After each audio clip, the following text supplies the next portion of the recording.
All right. Thank you, folks, and welcome to the September Parks, Recreation, Waterfront, Resiliency Committee of New Board 3. Just to note, we had a very busy agenda, so we're going to try and keep the meeting as efficient as possible for the committee and the folks who are attending. We generally limit folks to 2 minutes of speaking. That includes committee members. However, if you've been to one of the meetings that went before, I don't typically follow that clock until someone violates it. So please don't get up. That way we all get a chance to speak. First up is the approval of last month's minutes. They were sent out with any corrections or limitations.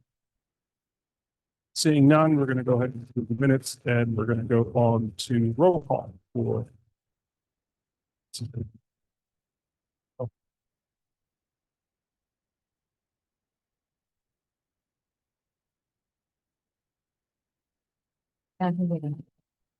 Trevor Hall, Diane Lake, Ryan Dillon, yes. David Adams, Harlan Shan, Catherine Freed, Valentin Jones, Nancy Kong, Daisy Perez, Daniel Tino, Zachary Thomas, Josephine Velez, Kay Webster, Robert Monaghan, Rod Ramanian, Daniel Tano, Tal Rodet.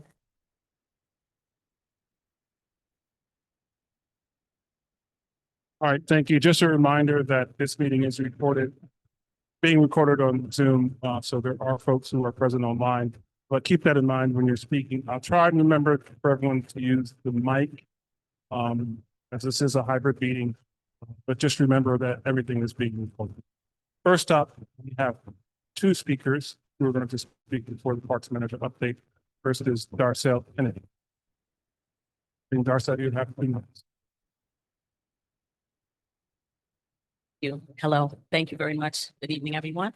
I'm here just as a resident of the Lower East Side and to speak on the East Side Coastal Resiliency project of the completion of the amphitheater that's at the Corlears Hook area.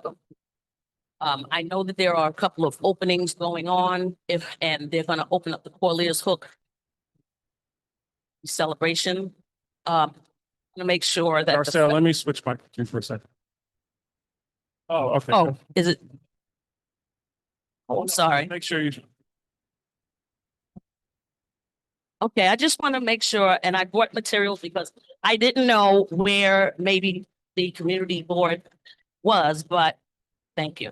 I just want to make sure, in case you don't have any information about the completion of the amphitheater, that it is very important that the amphitheater should be built. It's first of all, it's part of the Lower East Side history. It's very important. And also it's practical. Parks and Recreation, they do not give you rain dates. So if you're going to do a performance, you need to be protected from the weather. It's just historical. The amphitheater has been a canopy there since the 40s, and it really should be a landmark. And because of the openings, I don't want it to fall through the cracks. So this is to appeal to the community board here in this committee to please see that it can get completed. And what I did was distribute some material on design renderings that they had because the mayor's office allotted an additional money for the budget. So just in case there's some, red tape and politics, please know that the whole neighborhood of the Lower East Side wants this amphitheater. When they thought it wasn't going to be rebuilt, they were devastated. When they saw the picture of the demolition of the previous one, people were like just dismayed. And I would just be so proud to see that we have support so that this can be completed. Thank you. Thank you, Darcel. Thank you. I think there are some parks employees here. If you want, I think we can address that issue quickly, just an update on it, as opposed to waiting and going through. Let's do it with you. Sure, Val is next.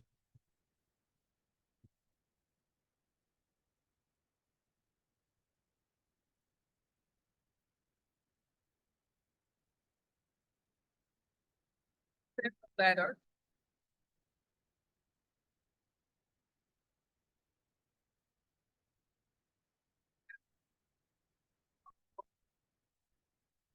You're going to need to speak into the microphone and start your presentation. We sent the letter to ask what was this of it, because let me just show you quickly.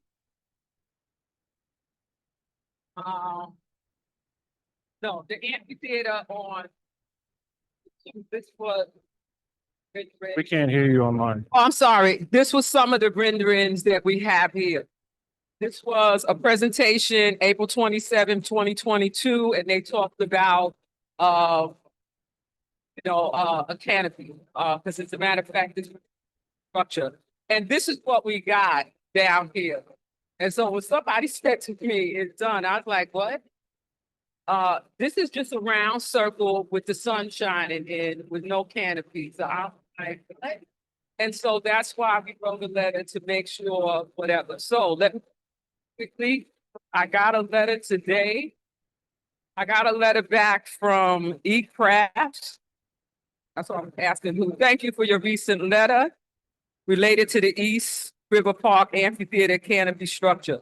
While the amphitheater opened on Friday, September 5th, 2025, without one in place, a canopy will still be constructed as part of the East River Coastal Resiliency Project.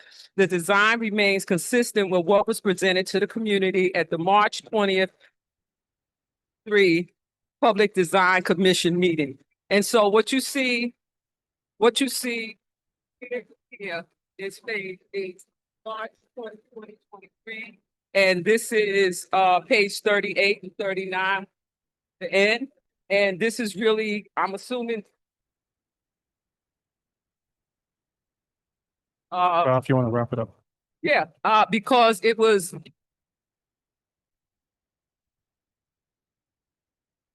So that's what we got, that it's coming from eCraft via email. That's why I say I have to somewhat apologize, because I just pulled it out today. I got it a few minutes ago. Thank you. And I think those issues are going to be addressed in the Parks Manager update. I'll just leave it at that. That being said, let's go with the Parks Manager update.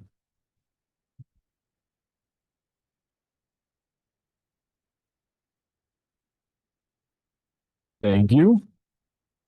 All right, good evening, everybody. My name is Luke Alicea. I'm the District 3 Parks. For anybody who doesn't know me, just to address the amphitheater right off the bat, and we'll talk a little.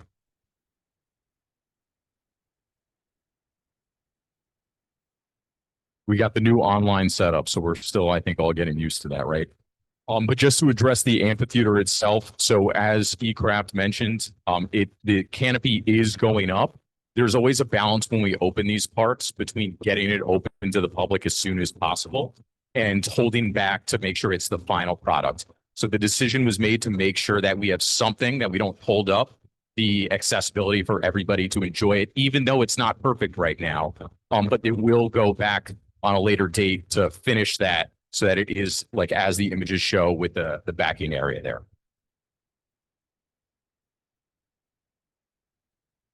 Yeah, and I'm going to have to, the question was, what is the date for when it's going to be complete?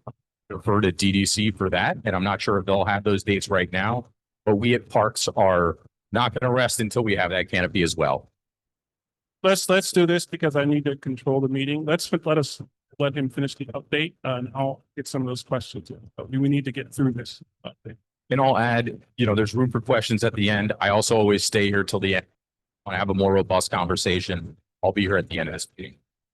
I was going to start this bit with saying that the big news is that we opened East River Park. Let me switch your mic. Let's see if that made it any better. It sounds like it did. So the big news was that we opened a new section of East River Park. I won't go into the heavy details because I know we have the Esker team here and they have a whole presentation about it. But just overall, we're focusing on what the new maintenance protocols are going to be now that we have this.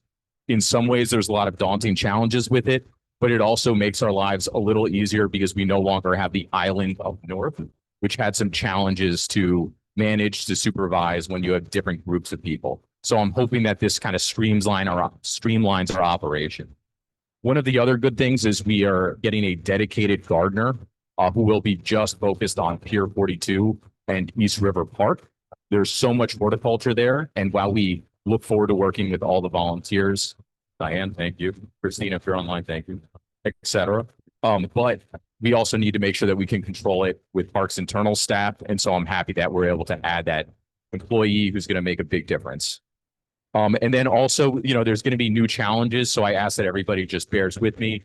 Tonto just showed me a photo of graffiti on the outside towards the water. I have no idea how we're going to fix that, but we're working through some new things that we never had to face before. Outs, what's it? Outside of East River Park, some other news, it's the end of pool season. Part of that is we get our supervisors who went to the pools back to the district. That means that we have a lot more of our seasoned veterans around, which will help solve those problems that we have that might have been neglected over the summer. Part of the season changing, we have restroom closures just moving up a little. So for everyone's knowledge, starting in September, we moved to 7 p.m. restroom closures. In October, it'll go down to 6 p.m., just so nobody's surprised. And then finally, we have a few initiatives we're focusing on in the next few months. One of them is going to be a container initiative. So what I'm referring to is job boxes, shipping containers, sheds, things are throughout the parks. These can be really beneficial, and they're places where we have friends of groups, stewardship groups that keep their supplies of them. But sometimes they're abandoned, they get kind of graffitied up, they're eyesores. So we want to do a fresh look at this. So if anybody in this room has a job box or some kind of shed that they have been using and they want to make sure it doesn't get removed, I ask that you just reach out to me so that we make sure that we don't dispose of that, but we are looking to get rid of some of those older ones that are maybe abandoned. We'll talk about it. And then just the one other initiative is kind of the same deal with empty bench areas. So we did a walkthrough over at Dry Dock Playground. There was some, maybe 5-10 years ago, a bench broke and it was just never replaced. You could see the footings. You could see that it was designed to have a bench and it just got forgot through time. So trying to look at everything with a fresh start. So not necessarily for new areas where should be benching, but if there was always a bench there, we want to replace it. And we're trying to reuse the stuff that we got out of East River Park. We did save every single bench that came out of the northern section. So we want to make sure that we're being economical and efficient with all the materials we have. That's all I have, pending any questions. So we're going to go this way. I know there's some folks who wanted to talk about graffiti. Tommy was actually in the speaking too, so I'm going to let him go first. But typically, the question the park manager go to the committee and that question. As he mentioned, he's going to be here, so if you'd like to speak to him about a particular issue, you can talk to him outside the room. But Tommy, if you want to be quick about graffiti, because I know Tonto also has the same issue, correct? Let me give you a mic. I should be quick. First of all, I want to thank Susan who put me in touch with you. Who then followed it up on some of the issues that he was able to take care of. Since the overpass on Delancey Street was open Memorial Day, it has been covered with graffiti. And Luke explained, copied to some of you, so Susan, whether it's the district service cabinet or the Parks Committee, 3 different agencies are responsible for the removal of the graffiti on the overpass itself. The Parks Department is responsible for the graffiti on the inside of the overpass where it doesn't go over the bridge. The Department of Transportation is responsible for the graffiti which goes over the highway portion of the overpass. And the contractor is still responsible for removing the graffiti on the unfinished portions of the overpass. So we have 3 different agencies have to coordinate to remove the graffiti, which happens constantly. So we need a plan for removal of graffiti that happens on an ongoing basis, and that's the maintenance of the park. The other issue, there is no enforcement in the park. I live right above the park. I have not seen since Memorial Day a park enforcement agent, the NYPD, or anybody in the park. I love dogs, but the lawn between Delancey and Grand Street will not be there much longer. People are exercising their dogs there every day. I've seen 6 to 8 to 9 dogs on the lawn. I'm at gonna one actually wrap it time. up. One of the things we need to understand when park enforcement is going to be in the park. It's not there. There's no schedule. We have no idea. And by the way, just one other part of that, it includes fireworks, which have been going on during the weekend at night, 10, 11 o'clock at night. And there's nobody there to stop it. Okay. So So want to continue with him? I'll just be aware of time. Okay. I just want continue the same thing with the graffitis. I just walk around the park, but my exercise. So I take care of the park too. So anything that goes, about any problems like that. But it's just us. We have to take care of our park. That's all. See anything? Say something. Thank you. I'm gonna go back to Lou first. Just from this point on, if you have an issue with any of the parks.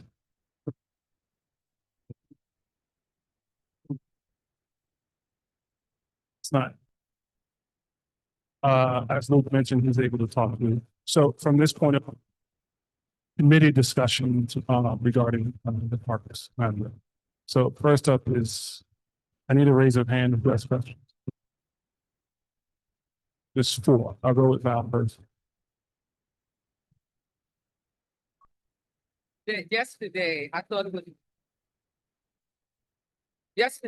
it was really good. I'm not sure what section that was because it was from Montgomery to about a little bit past Jackson.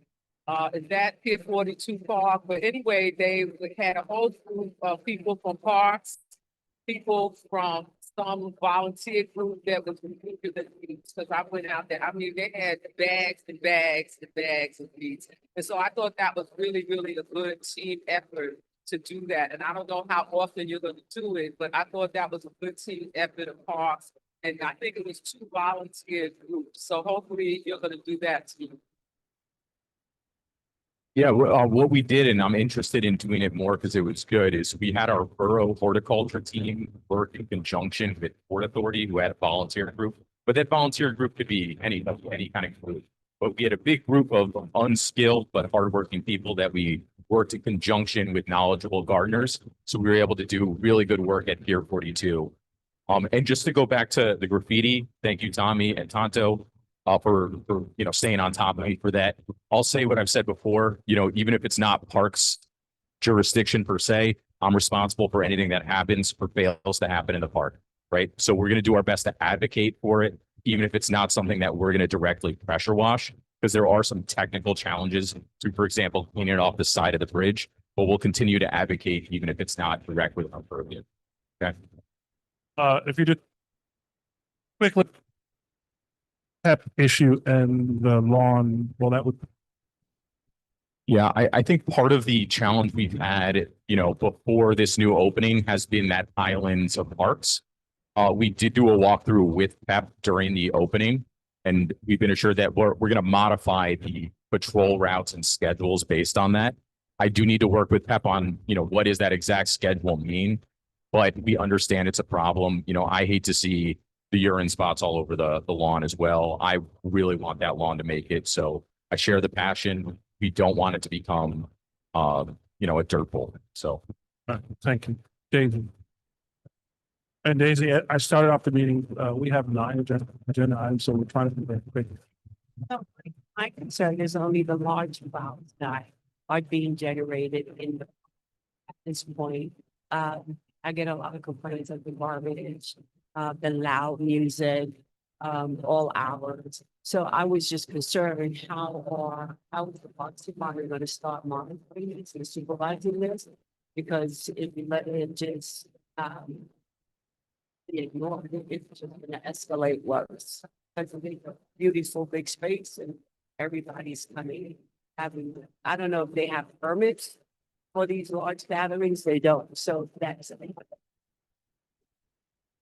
Yeah, and we do permit this space, but we obviously wouldn't permit something that goes into the off hours. And there's been 0 amplified sound events that have been permitted in there. So anything with speakers is not something we're doing. What we permit is typically going to be those, the barbecue areas for Timmy's little birthday or something like that. So I think overall, we hear you right now. We need to do something about the enforcement, not just, in the morning for the dogs, but going into the off hours. It's tough to do from a staffing perspective, but, we're going to go to the drawing board and try to figure something out. Okay. Thank you. It's a microphone there. It cuts in and out, so you're gonna have to. Thank you. I'm gonna switch gears. I just wanted to acknowledge and thank Tricia, who's here today, the Borough Commissioner. I'm always pestering the Parks Department about this little strip of Park Row that is on the border of CB1 and CB3, and everybody forgets about, but I wanted to thank Tricia for always having Park Row and our need for greenery and trees and redoing our planters on top of mine, even though it's not Parks jurisdiction. So I just wanted to thank her while she was. Thank you. Danny. I was able to go on my RDO on Monday to go explore the new part of the park, and everything looked great. Except when I got back around to the ball fields, going back towards the bridge, by the porta potties, it was Monday afternoon, and there was a huge pile of garbage that overflowing the little roller dumpsters that were there. I just was wondering if there's problems with accessing to do the final removal of garbage, or just to have a nice new park. And I know it's very well used on the weekends, but still so. Yeah, no, it's definitely been a challenge. I assure you, we are hitting it every single day. It is something where it's specific titles within the agency that are able to drive our large garbage trucks, which we have, one person during the day, one person at night.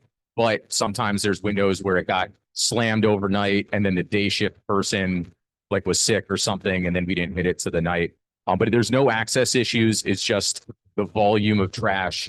It's a sign of a good thing and that the park's being heavily utilized, but it's just 24 hours of trash, to my understanding. Thank you. I just have one question, and I raised this earlier with you, and I'm glad Tricia's here just for folks who complain about it. And the little park, Captain Jacob, which we had talked about with the trash in front, it's gotten worse. And they're dumping 2 to 3 times there a day, every single day. I walk by today on my way here, and there's mounds of trash there. I know it's a challenge throughout the city in all of your park locations, but this is one of the parks where there was a petition signed to convert it to a dog park, primarily because folks couldn't see that being a children's playground anymore because individuals go in the park who are not children, and it's now a complete dumping ground. And I know in our resolution, we had said that we'd like to see parks do enforcement because converting that park is going to take some time. And for 2 years, people are still going to see trash and stuff in the park. So has there been any progress made on that? And I see Trish has her hand raised on that. Yeah, I want to give you a microphone. Hi, guys. Sorry. Hi, everybody. So I just want to respond to that one because we did have Everyone doesn't know who you are. Hi, everybody. I'm Tricia Shimamura. I'm the Manhattan Borough Commissioner, and I apologize. I'm a little under the weather, so I'm just hanging out back. But I wanted to just say something about this one because we did have a really important conversation, Trevor, about this. I recognize there's a lot of kind of split feelings in the community around the future of this park, but by no means we want to just push it forward just because there's no other use for it because we can't take care of it. We did talk to PEP enforcement about this. We did talk to Assistant Commissioner Asha Harris, who oversees all of PEP around this. We asked them for plain clothes kind of stinks here, just look at it. We asked our legal team to look into whether or not if people are dumping Amazon packages, they have their addresses on them. If we can go legally issue summonses, it's no is the real answer there, but we are keeping this top of mind. The truth is that this is just a really troubled site. So, and it is a little bit of a needle in a haystack. I have to somehow have passed this time there being there at the same time that somebody's dumping. And as soon as anybody sees anybody around, they tend to just like the block again or wait until until those people leave. So it's a complicated site. We have not given up on this site. I hear you loud and clear. I do not want anybody to think that we're just relegating it to a dock run. I think that there are merits to it outside of all this, but certainly I don't want anybody on the community board to be feeling like the same for them and that like parks have somehow given up. So it's not to say that we are on it, we'll continue to keep on it. We have bi-weekly meetings with Beth on this, so we'll bring it up again and we'll follow up again. It feels like it should be time anyways, or maybe we'll see if we can get Beth to come into one of these community board meetings just to kind of run through overall presence of the district, because it feels like there are some folks who just have questions about summonses and presence and when they're there, so we can make that happen. So we hear you loud and clear. I definitely hear the people around not wanting to just steal somebody's this park space because there are no other options available, and we're gonna do what we can. We appreciate that. Susan left us early. I don't know if folks online can hear me, but she had requested that if you are a presenter and you are online to raise your hand. It is not being monitored, so. First up, we're gonna, whoa there. Oh, okay.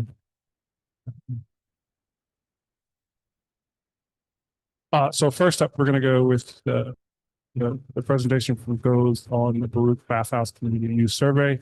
Before they present, just to know, this is information only. We're not doing the resolution. This is just information. But they'd like to do a presentation on what they found from the community survey. We're gonna need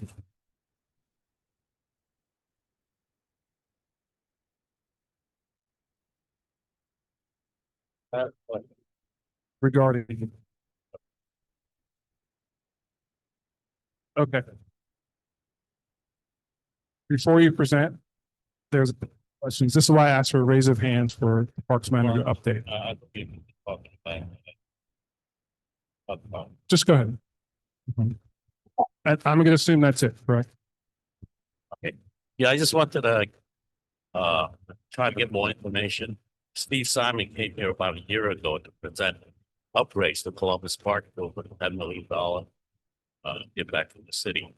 So when we designed it, the pavilion, the gate, 48 gates were problematic. It's been like 8-9 months, and he hasn't provided details. Can we get an upgrade on when an upgraded plan will be presented to us?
Came last year and we really approved the plans for the upgrade, but then they came back 2 months later and there was a problem with the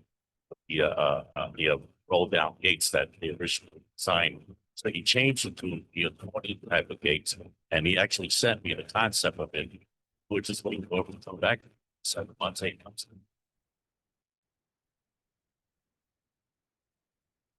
Beautiful. So. There.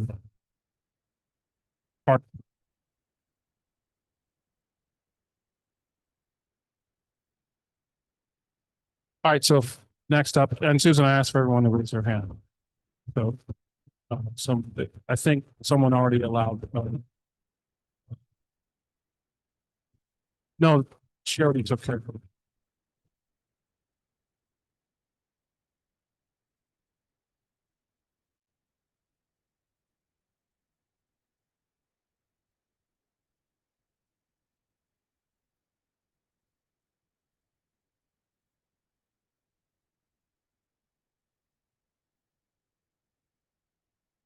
Everyone hear me? Yeah. Okay. Hi, everyone. I'm Skylar Cumming. I'm the campaign manager for land use at Good Old Lower East Side.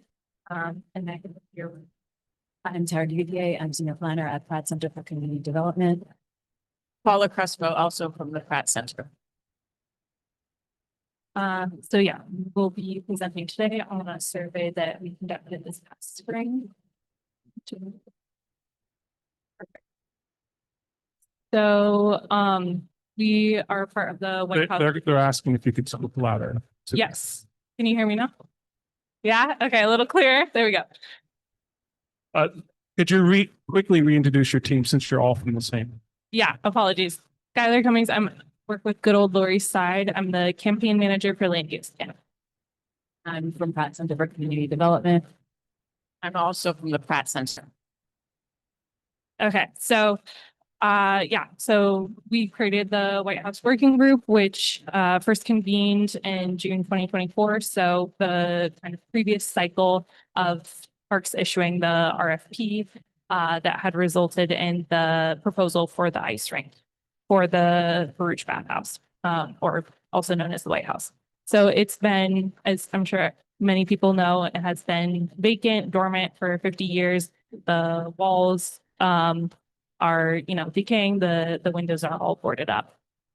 So really we've been wanting to create a community vision going forward, including, as many voices as we can and different groups in the community, nonprofits, community leaders, and we're really trying to find a balance here between the bureaucracy of creating a new space out of this one that has been dormant and the kind of politics and economics that surround it.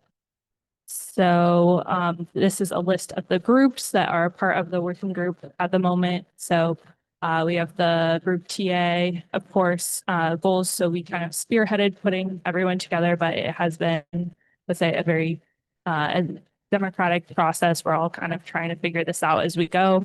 And then we've been working with Grand Street Settlement, Henry Street, LES Community Land Trust that has some community leaders, Councilmember Rivera, Assemblymember Lee, Assemblymember Epstein, and then a rep from Community Board 3, which has been Eric Diaz.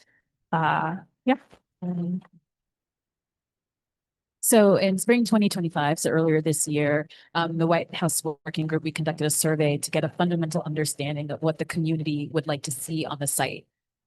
The survey is not meant to be the beginning or end of community engagement. It was really meant to serve as a starting point for some conversation and some engagement, and to help inform parks as they were moving forward through with an RFEI. And in total, we received 312 responses, which were collected both online and in person. So we're just going to do a brief summary. It was a very, very short survey. It was just really to, again, get just an initial understanding, which would help us in future engagements. So the majority of the respondents were 25 years old and older, and live in the 10002 zip code, which is where White House is located. Over half the respondents live in Baruch houses, and two of the NYCHA properties closest to it, which is Gompers and Wald. Oh, I think we might have.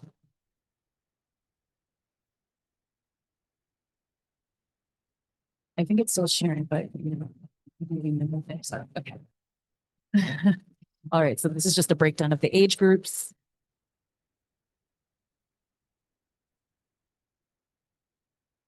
All right, sorry, there's a bit of a delay. Again, this is just a breakdown of the zip codes of all of the respondents.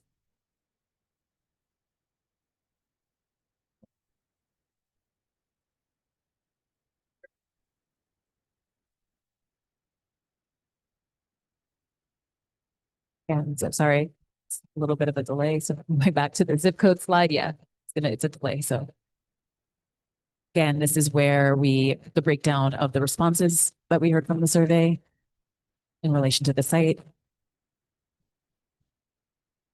We did ask the respondents what should happen to the White House. So yeah, naturally, we asked them what their preferred scenario is for the future. And this slide is showing kind of the high level results to that. And basically 75% of people want to see the site brought back into use.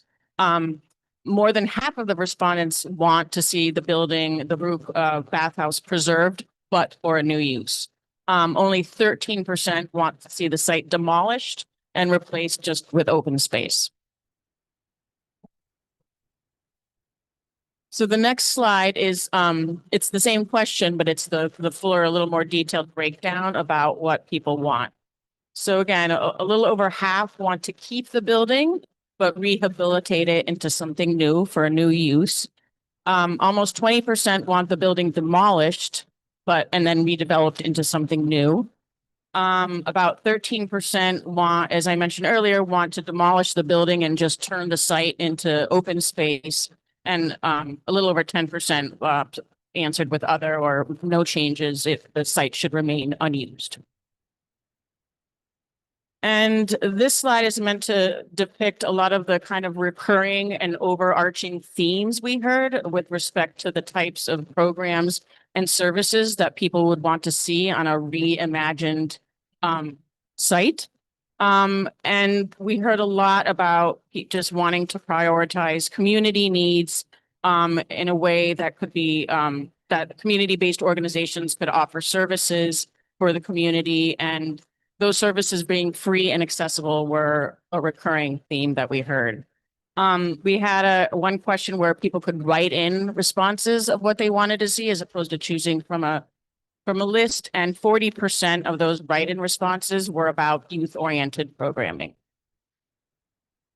And then we had a list of giving them examples of the types of community services and programs that could be in a reimagined space. And those were sports and recreation, a community garden, a space for community garden gatherings, a space for arts and media type programming, civic engagement and advocacy as something that could take place on the site, and health and wellness, and finally education and workforce programs.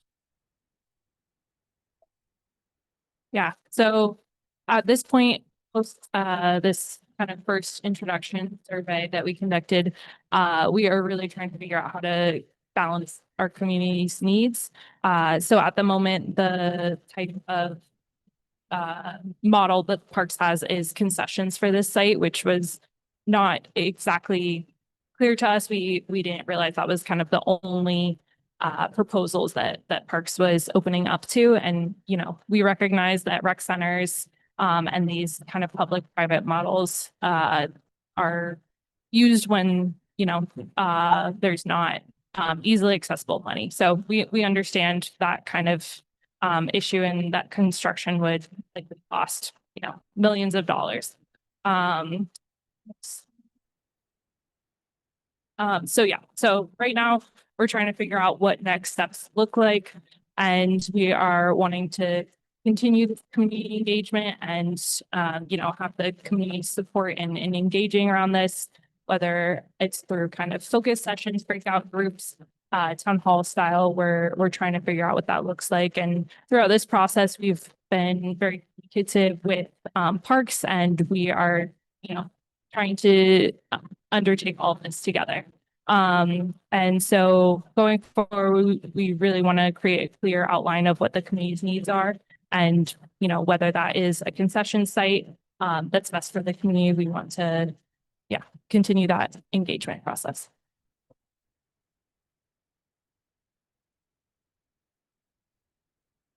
And so you're good for questions. Sorry, thank you for that presentation. Thank you for keeping it brief. We understand it's a survey. I'll just start with some brief questions, but I also want to see show of hands, folks who want to ask a question.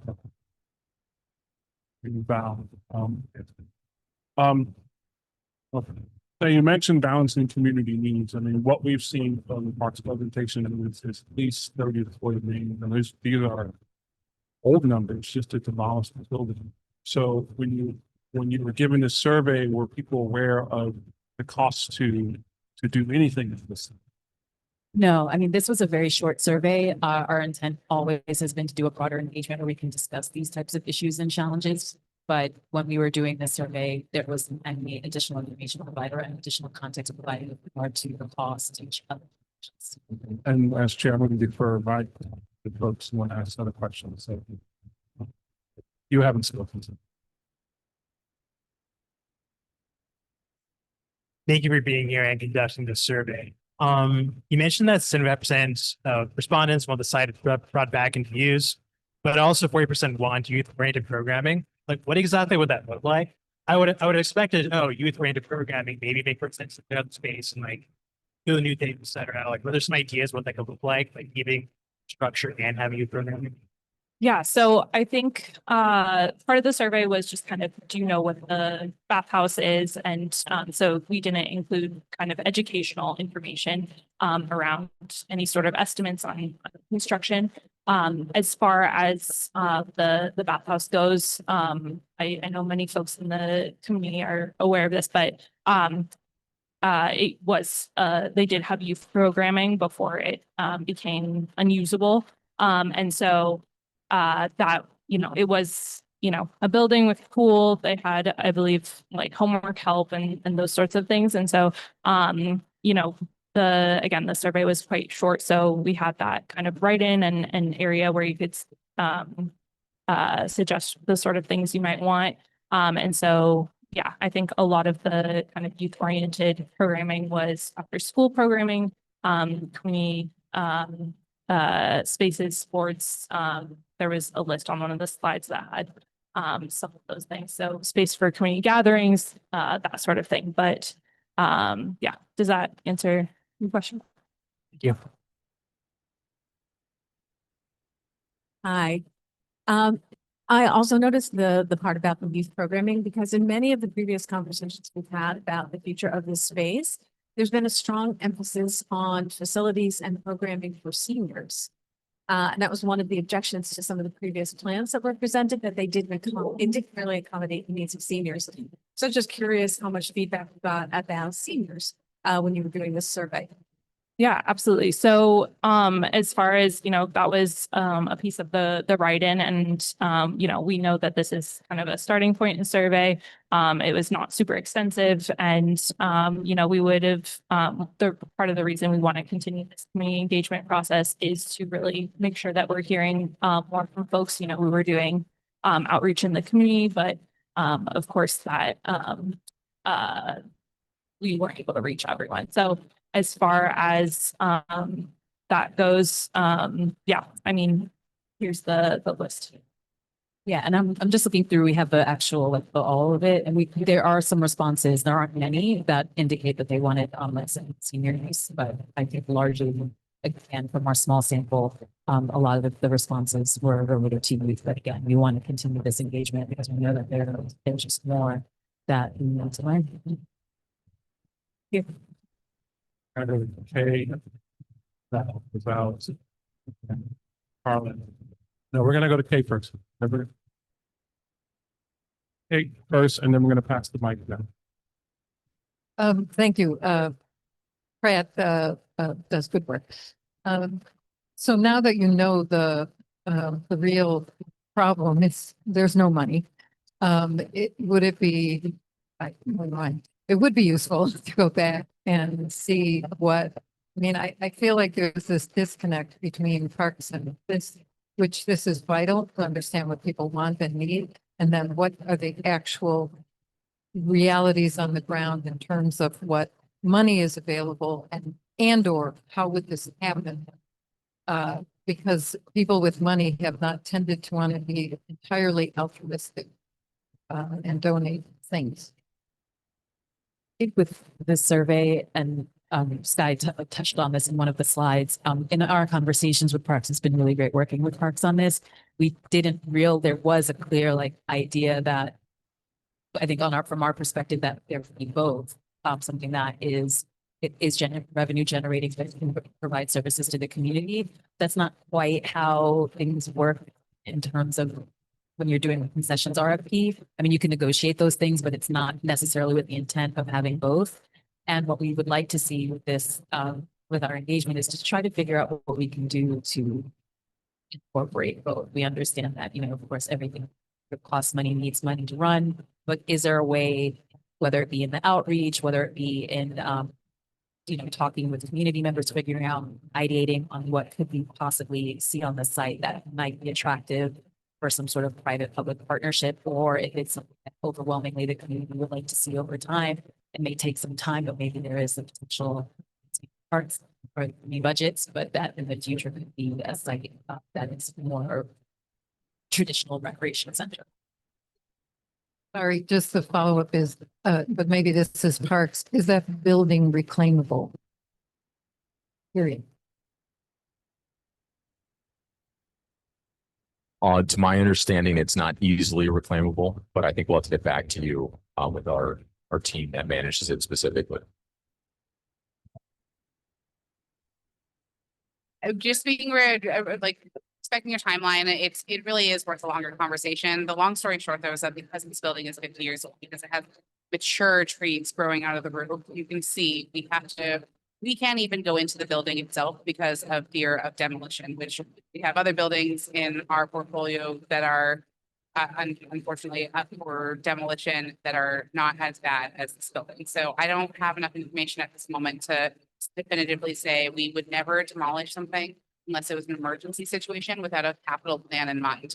Meaning that I don't want to just demolish something and then have a gravel lot for everybody to stare at. We would never, and frankly, OMB would never approve something without kind of having a plan in mind.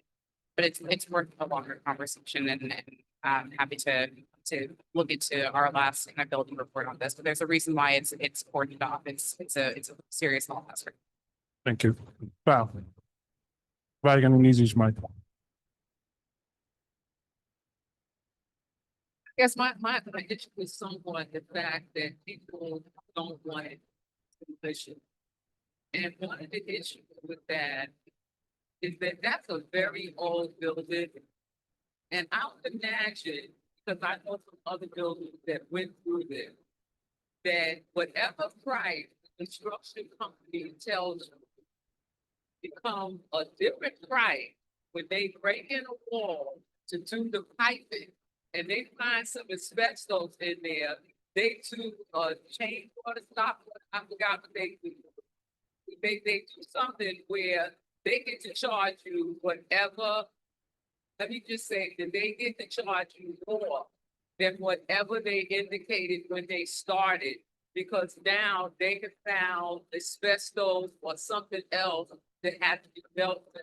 So from what I understand of this building, I think before, it goes on where people think that, oh yeah, somebody's gonna pay to, refurbish, that needs to be addressed. Because like I said, I know some buildings that were old and don't look as bad as that. And when they got started, the price just changed tremendously when they opened the walls to do the pipes. And I can't imagine that they're not gonna have to, if they wanted to refurbish, I can't imagine that they're not gonna have to open some walls. And I can't imagine that it's not gonna be some asbestos or something old that's problematic that's gonna cost a lot more than where you started. So I think that, I think what got me the last time we went through this was people seemed disappointed at the end, because I think certain things weren't addressed as we were going so that everybody could understand, no, this is not a situation that is probably going to go forward. We're going to probably end up with absolutely nothing.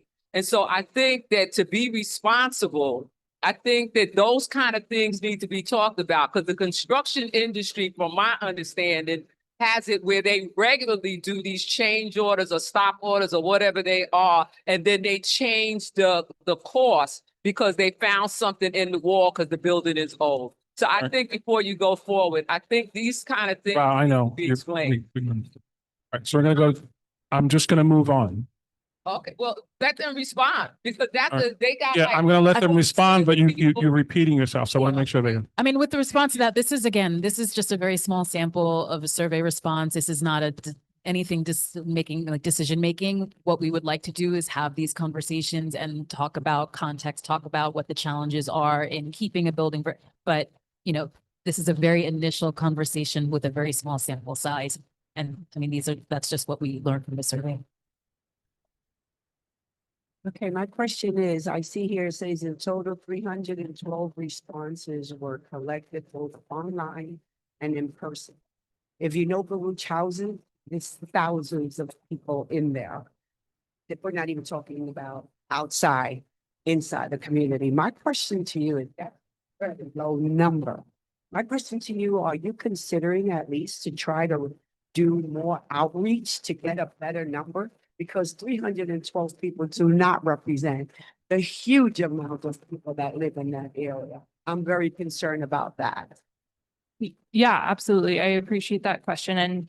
And, you know, we're kind of up against the timeline of, parks issuing this RFEI and really trying to, we would have kept it open longer. I think if, we weren't kind of concerned about this timelining and, at least wanting something to kind of show, before they, kind of decide on their timeline, if there's an RFP and that sort of thing. But yeah, definitely agree with you. Obviously, the priority is Baruch and hearing from that community, and we were able to get responses from the surrounding communities as well. But yeah, so I think that you know, part of us being here today and presenting this information is you know, wanting to also garner support for further community engagement to really hear from more folks. I mean, just a bit. So we saw the presentation for, we were here for many presentations regarding the bathhouse, but there was an RFEI issue. So there wasn't necessarily enough time to do like a year of surveys. So what we were looking for was some input they wanted to see other than just the committee members, because we were sitting here trying to get parks feedback as to what should be, you know, what this RFP should look like.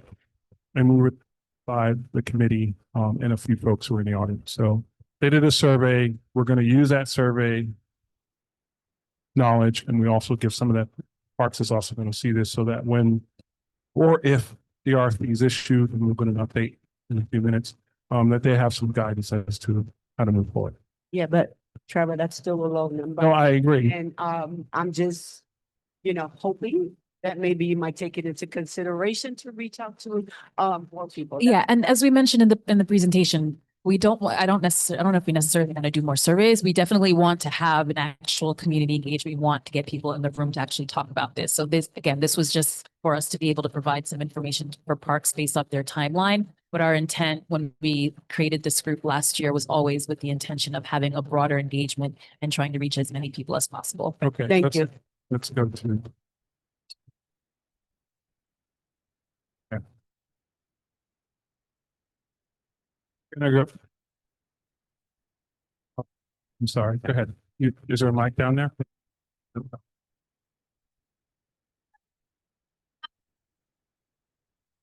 Oh, yes. Okay. First of all, thank you for doing community engagement. I think it's a hard job. I have a question though, with regards to timeline. Are you requesting to do more community engagement before this RFP, or what do you have? Yeah, I guess, I don't know if it's going to be discussed today. I know we were planning, working group was planning to meet with parks next week to get an update. So I don't know if we're going to, if there is not, we're still moving forward with our plans to do engagement. We haven't set a timeline yet, but right now we're still moving forward. I mean, even if the RFP is happening, we still want to talk to the community, but we don't know where things are with if there's one being issued imminently or what, and we hopefully will learn soon. I guess I don't know if I'm allowed to offer this or not, but if there is going to be a community engagement strategy, I think that you'd like to like show us what the strategy is, because I know you're working like on little information and you go out to the community with that little information. And like Val and everyone said, they overwhelmingly wanted to keep a building that is not feasible. So I think, I mean, it's just not fair also that you didn't have all the information in order to inform a community engagement. So I think like if you do want to run anything by us, I think that'd be helpful because we can help like make it something meaningful for you. Yeah, definitely appreciate that. Yeah, we want as many folks in the community, you know, again, kind of centering Baruch because it is, you know, within that all that community. But we are, yeah, we're kind of just running into this timeline issue, trying to have, you know, something, even if it's not super substantial, to show that, you know, this is, some ideas that the company has. But yeah, appreciate that. Definitely. Hopefully we can. All right, thank you. I want to finish this by 7:30, so I see one hand. I want to see if there's any other hands in beside Val. Val, you're gonna go after Tommy. All right, I said Tommy, go ahead. Tommy, you want to grab one of these microphones?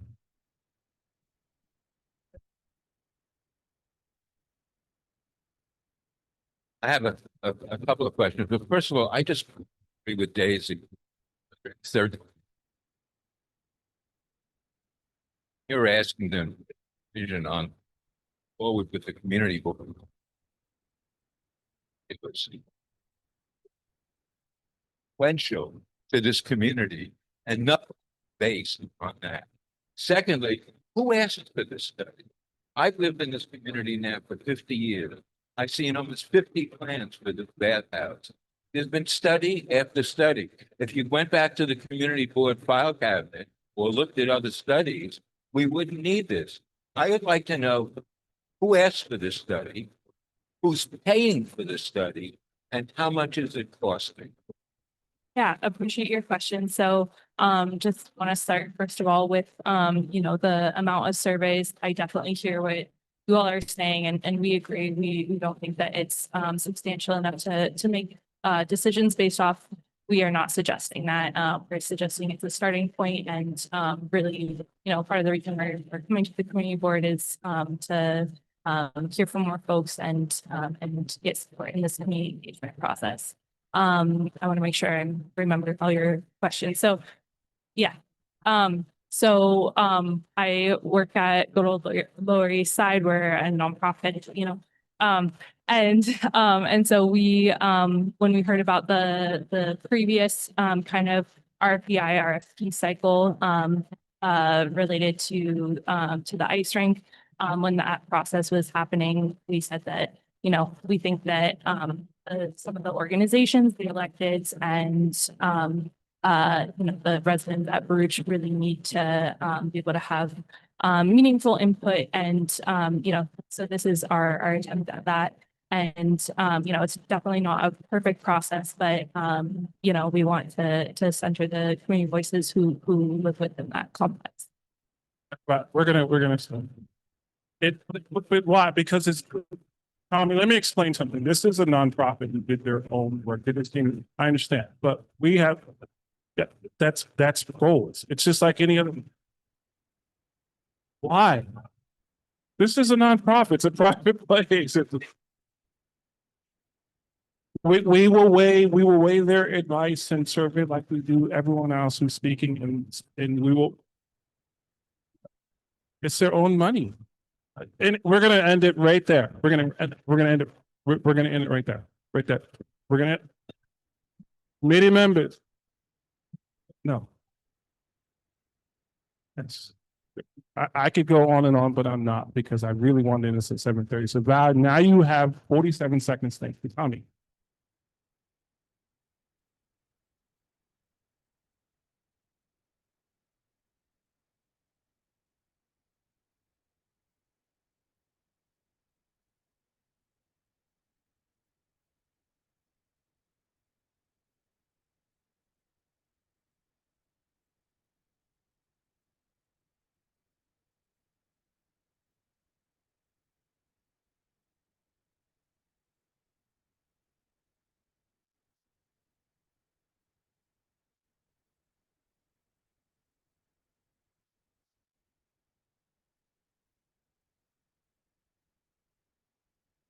Val, the topic here is actually the survey that they've done, not so much the bathhouse. All right, let's hurry, because we're not here to discuss the bathhouse. We're here to discuss the survey they presented on the. Can I? Side. Yeah, we had an agenda item. We discussed it. We went through the entire presentation. This agenda item is discussing the survey, the rules. But let's do this, Val. We discussed this. I don't know if you remember, we had a discussion about this last month or the month before in July. I'm gonna give you 30 seconds to finish, Val, because we discussed this in July, a whole presentation.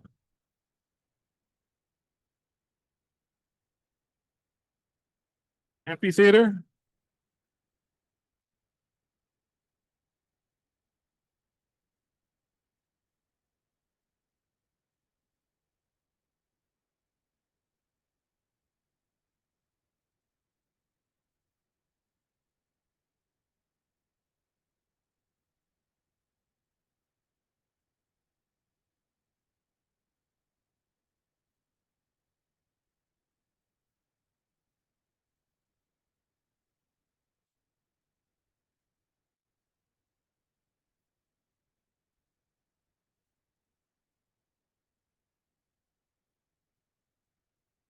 Thank Yeah, can I just add really quick? Thank you so much for bringing that up, Val. And I think that a big part of this is also when we did the survey, we did not include anything about any of the proposals. So super important to engage the community. Okay. So we're gonna thank you for providing the information, and just for the committee's purpose, when this was presented to us, there was, even though we promoted it and we were online, I don't know how many people actually saw the presentation. And it was left to us as committee members to give Parks some feedback, which we were limited. So this will help us with feedback. But I want to go to anyone who might be online, because I kind of forgot that there might be folks online, even though we got past 7:30. If there's anyone online who wants to ask a question, please raise your hand. Understanding that this is about the survey and not the bathhouse presentation. Raise your Zoom hand. All right, so thank you. I don't know if Parks wants to give a quick update on the RFP process. Sure. And before you go for it, Trish, did you want us to do? Susan, should we go to budget priorities or just wait? Okay, go ahead. Okay, hi guys. So just very, very quickly, at the request of this community board, which asked to reissue an RFEI, which is kind of the broadest, biggest umbrella. No idea is a bad idea. Everything comes and gets put in. We issued that RFEI. Thank you, Mallory, who I see is on the call, who can maybe give a few more details. We received one response from that, one response, which was Fidel. This was not a kind of bias piece, but we wanted to present that back to folks. You saw that Val got questions. Val will get back to you on those answers to the questions. Mallory will just send them over to you tomorrow. We'll make sure that we get those back. So, I heard from Gold and just thinking about Gold that there's like a kind of nervousness around timeline. I just wanted to spell that. We did have an RFEI deadline because we wanted to be responsive to the community board, which had passed the resolution after that. But now that the RFEI is out, we got one response. I think I speak for most people that no one was super excited, or maybe I didn't know what Fidel was, but a lot of people were a little concerned, to say the least, about the Fidel option. So we're holding. So there's no pressure to go forward. We couldn't really issue an RFP unless there was a real intent to award that RFP. It's a lot of work, so we're holding. So I think we welcome forward more feedback. We welcome more feedback from goals. We welcome more feedback from the community board. I welcome any opportunity to go stand outside at a safe distance and talk about the building and look at it. I really and truly, which I've done at least a couple of you. So truly, I don't feel pressure on us. The only pressure I feel is that the longer this building sits, the more time goes by that this community doesn't have access to parkland. And every piece of parkland in this neighborhood is extremely important. I think I started that meeting, the last meeting we had with Pratt and Bolt, the same way. The only pressure that we feel is that I don't like looking out at the sitting in the park and looking out and seeing this decaying building there and knowing that people don't have access to it. Outside of that, we'll continue to work with the community board, we'll continue to work with goals, and Pratt and any other community partner, and then we'll forward the road together. If there are more conversations that you can have about like what a concession is, we're happy to do it. We need to do more education because it's been a while on what the RFP is, what the RFEI did. Happy to do it. I want to thank Mallory who represents our kind of revenue team over, in the, I'm not supposed to call that anymore. I'm sorry, Mallory, but, Mallory, who's been here listening in. Max on my team is my deputy chief of staff, has been kind of tag teaming this, but you should feel no pressure on this. We're holding, we understand that it's not, the responses were not ideal. We'll figure out next steps together. And I see it, Mallory. Thank you for joining us online. I just want to ask one question, and because we're holding period, if perhaps at some point you can present us with the numbers, and I know they've gone up even since the last RFP was issued, so that we have a realistic expectation, because whoever responds to us, it's going to have to take a lot of time. And I know folks are telling me officials and state grants, and that hasn't happened for 50 years.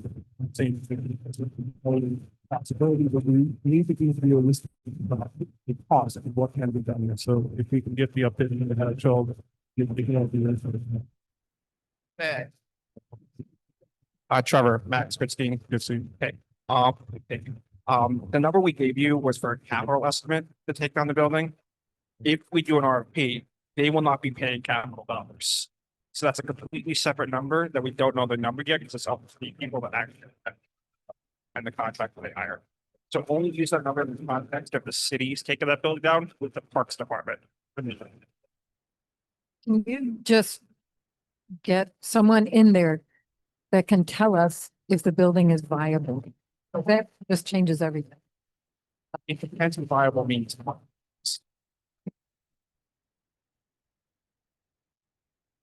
So we do have DOB inspections that take place regularly on the building. Our got for trained to deal with collapsing buildings. If that's the case, go in. I think I not by annual basis. Inspection, interior inspection of the building. But it's actually funny. It's very nice. Oftentimes you won't get, unless it is about ready to collapse, issues like some warning, like this building is extreme. You're never going to get that sort of like feedback saying, yep, this is not savable. It's not kind of like a car thing where they'll tell you what it costs to save it or to take it apart piece by piece and to reassemble it up again, or you know, so it's a little bit more nuanced than that. I worked at Columbia University years ago, and Columbia University took down a historic building brick by brick and put it back up again. It cost millions. So there's like kind of levels to that sort of work. So we can talk about it more. I know that you're kind of tight on time here. I do want to say Bathhouse is not, we've not forgotten about this site. It feels that way because it's been untouched for so long, but I hate looking at this site every day and seeing that it's not accessible to the public. So just know that whatever we can do, if it's, again, we're having regular meetings with community stakeholders, we'll continue to convene opportunities to kind of talk it through. And again, we'll try to come up with a plan, but every option is going to be expensive. It's complicated. Max, I know you mentioned Parks Capital versus private, but I think because there was an option to take it down, if you can give us the Parks estimate. Sure. And, you know, Parks did not take down LaGuardia building either. That was actually done through another method. And that was done much cheaper than the Parks would do. So there's a few numbers that we can look at. And Trevor, I'm more than happy to talk to you about this whole thing. I just wanted, as the last assessment, we got like 30, 40. Yeah. And that's Parks taking it down, not anyone else, just Parks. Good. All right. Thank you. We're going to move on to the next update. ESTR, EDC, UNCR update.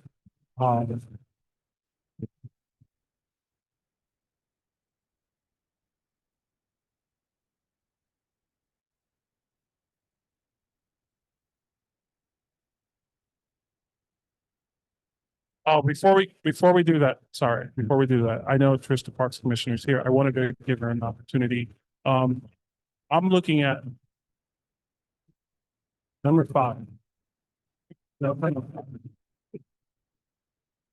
So number 5, we have Parks fiscal year 27 budget funds. Thompson's Park, and Saturday Yoga Park Playground, Big Park House, Holman Old Playground, Stewart Park, Atlantic, and Continental Recreation Center.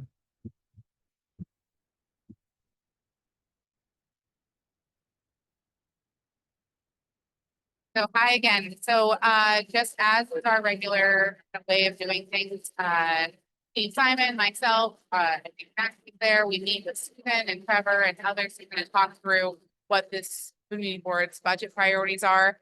Sometimes people think nobody reads them. I read them over and over again and we actually respond. Susan had asked me though, because I heard that this group was a little, or at least some concerned about the Tompkins Square Park slowdown entrance component to it. So just to get to the end at the beginning, we're thinking about doesn't do anything. Cool, we'll drop it. But I'll just tell you a very quick backstory. On about a year or when I came on, we knew that the park house at Tompkins Square Park was going to come back online. I did a tour there with Jamil Phillips, who was the park manager at the time, and Ralph Mussolino, who was the deputy chief of operations at the time. And he showed me this tiny area behind the park house that was completely, I had a dead tree there. It had huge dark bushes. And they said it was police off because there are shooting up back there that could be dangerous to the public. And so while the park house was being renovated, they decided to shut down the entire area. So knowing that the park house is going to come back online, we wanted to really give this area some love. Susan has been a strong advocate saying that our advocate for Sarah for Tompkins, for these parks that just consistently have really serious problems. And this little area was perfect for it. I don't do drugs, but if I were to do drugs, I definitely choose back there to do it. It was just dark, quiet, with no activation. So we did what we could with in-house resources. It was my baby project. My team knows how much I cared about this. We took out all of these dark, heavy bushes.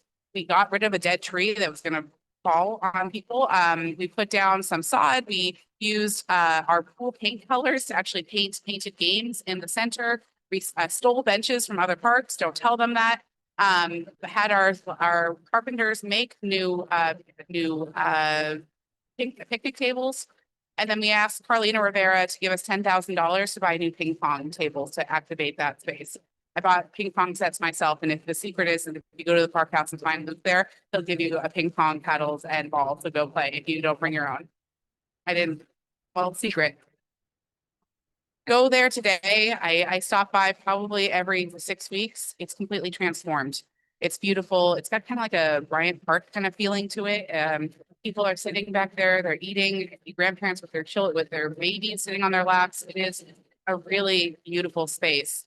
But I'm honestly constantly concerned that it's going to turn back to that negative activity. And we have very limited tools in our toolkit. This park, and it's very important to me to see that this area succeeds. And so the only other activation tool that we have is to see that there is no entrance into the park in that way. It will always be a quiet space. And if this community wants to keep it that way, great. But quiet spaces oftentimes leads to unsavory activities. And so I had pointed out that it may be something to consider for this board to think about the future of this area, to think about how we can constantly bring more activation to this spot. And that is on my team, and we don't have to bring up a picture because it's very quick. So I had asked Trevor and others, and Susan was there in freezing February or whatever it was, to consider the future of this park and to think about what it would take to bring an accessible entrance into that area. That means that we constantly be kind of activated with more foot traffic. Just a suggestion, if you want to table it, we're waiting on some other issues, that's totally fine too. If you want to chew it over some more, that's great. If you want to continue to watch this space, I asked Partnerships for Parks to do a watercoloring class over there. It was absolutely beautiful. We're trying to do everything we can, but you get where we're going with this. More eyes, more activity, more foot traffic in there will guarantee that without any additional police presence or any additional kind of extra resources for anything fancy, we'll have just more eyes into this park and preserve this little area that we've really invested in. So that's my pitch. Take it, consider it. If not, we'll bring it back again. I was talking to our elected officials, but of course we'll take our cues from the community board. So if this community board doesn't want to go forward with that, we'll still continue to advocate for pathway reconstruction, which is a big deal, both exterior and interior pathway reconstruction, and all the other budget items that you listed. Well, let's do this because there are also 4 other items. I'm going to just discuss this room, that we really didn't come to a resolution on this other than we needed more information. And we looked at the possibility, I believe you have funding for the pool in it, and how traffic, pedestrian traffic would function with or without the vehicle. That being said, like I don't have the experience in this particular area, but I know that Diane does some of it.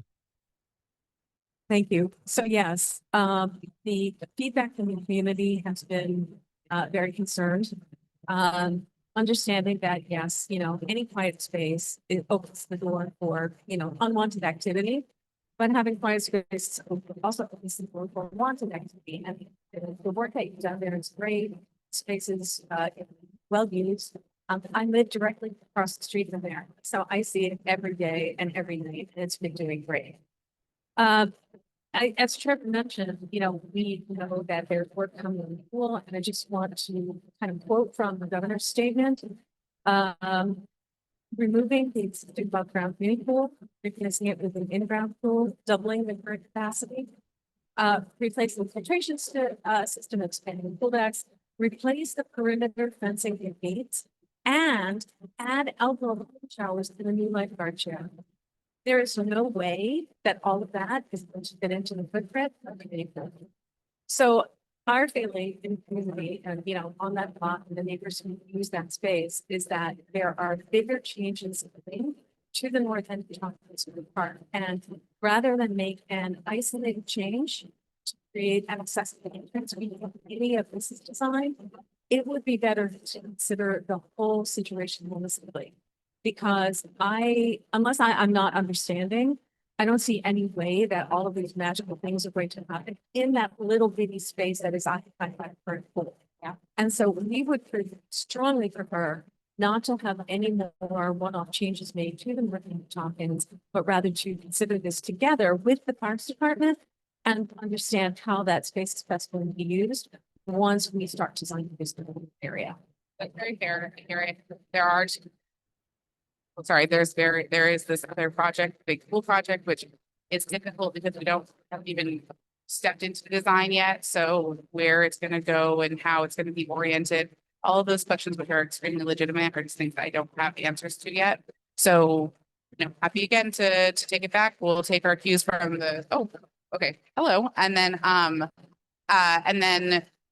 but I will say that I think it's, one person's opinion. I think it's highly unlikely that Slocum will dramatically have such a big tree canopy over there that we won't disrupt the trees. And Slocum's got this whole symmetry thing going on. So I feel like we don't know the future about the site just east of that and where the pool is. I think it's unlikely that slope changes just because of the tree canopy. Want to mention X again. You're very astute. I must have like a design background or something. And it's nice to see. We have $6.1 million with the school. And we did issue the request for proposal for consultants to come back to us, like design consultants, right? So we just had a meeting with potential consultants. They have not actually submitted their final bids to us yet. That will happen soon. Hopefully actually this Friday, we should have those back. But what we asked them to do is not just consider the current footprint, but look at that entire north square of this park. And that is under consideration, just to confirm what you're saying. That's completely under consideration. Okay, thank you. I really appreciate that and I will encourage you to get lots and lots of community input. I think you guys weren't here, but I'm sure you've heard that USCR became very controversial, including a lot of goings on at this committee.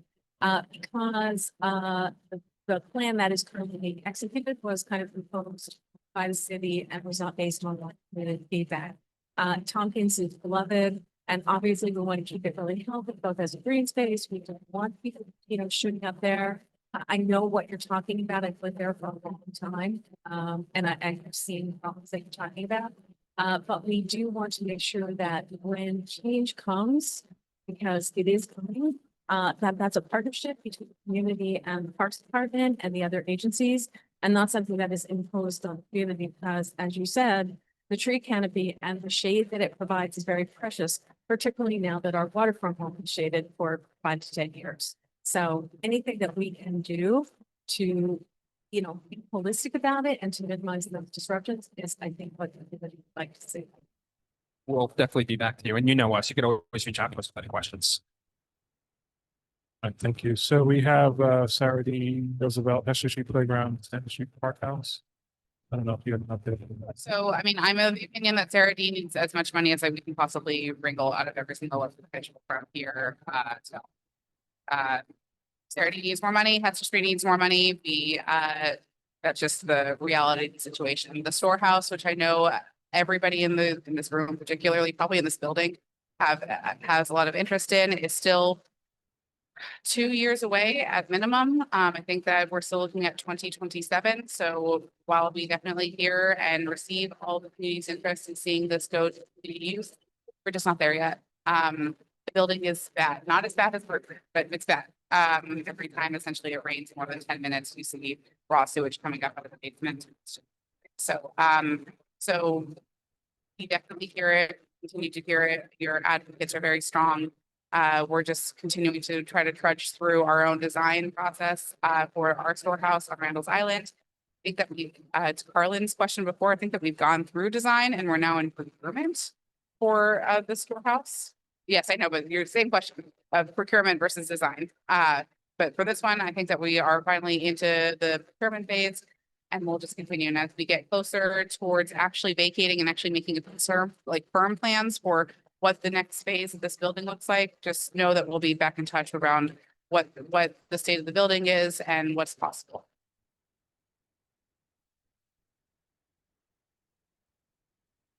Coleman Oval Playground. Yep, Coleman Oval Playground absolutely needs to get renovated. This is the playground that's well used, well loved, but it has not been renovated in closing in, I think, on 20 years. Also, the skate park there has an awful drainage problem. If you're ever walking over there, I skate, I don't, but if you go over there, it just becomes a bathtub. And it's a serious drainage problem. It's actually on the cheaper end, I think, of fixes, max 1.2 million or something like that, something like insane, but still more doable than some of our other numbers that we often come to. So we're continuing to beat the drum. We've had some really good meetings with Chris Marte about this one. I know that he put it on the speaker list last year. We'll continue to beat that drum for Coleman Oval and for the playground. Stewart Park. You have a Sorry.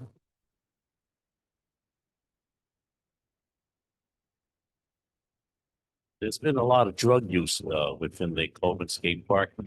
Police moved them outside, so they're now surrounded along the perimeter of that, especially among the entrances. And it's not good to have kids see people shooting up scarring needles there. And that's become a real problem, especially in the evening. So can you make note, when our team goes around, I want them to do a perimeter cleanup first, just to make sure that we're looking out for needles.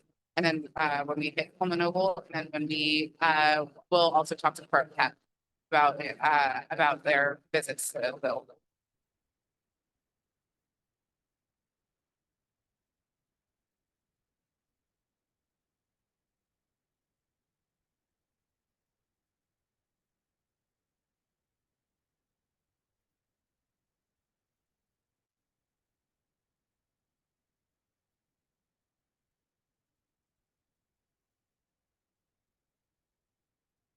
Yeah, they moved to the scaffolding under St. Joseph's on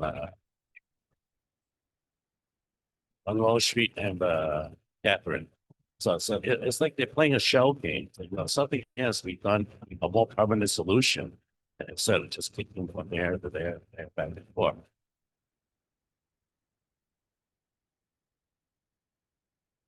Thank you, Commissioner. My name is Susan Lamb for SDR Park Alliance, and I want to thank Kay also from the coalition. We've activated the space. We've drawn, our organization has been working on private donations to beautify the park and renovate the park. One of the biggest concern we have is, in addition to the sandbox renovation, it's that Hester Street Playground has uneven pavement. The plastic, I don't know what the plastic is coming out, and parents actually have come to us asking, what can be done. And so that's one of the concerns. We actually brought it up to Councilmember Marte, And to, yes, we brought it up to Assemblymember Grace Lee as well, about those concerns. And I just want to kind of put that out there that that is a hazard for children because it's uneven pavement. Absolutely. Thank you. You've been speaking to Pilar too, right? Great. Because I had just asked Angie on my team to set up site visits with you guys, in the fall. So great. I'm happy to see you again. I mean, absolutely. My kids are 3 and 6. We trip a lot and we use playgrounds every single day, period.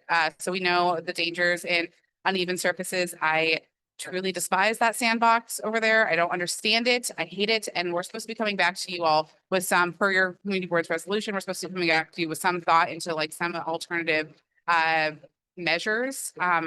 It's just been a very, very busy summer, but we are coming back. We haven't forgotten about it. We were just talking about it with Teresa last week. So more to come. Looking forward to the site visit.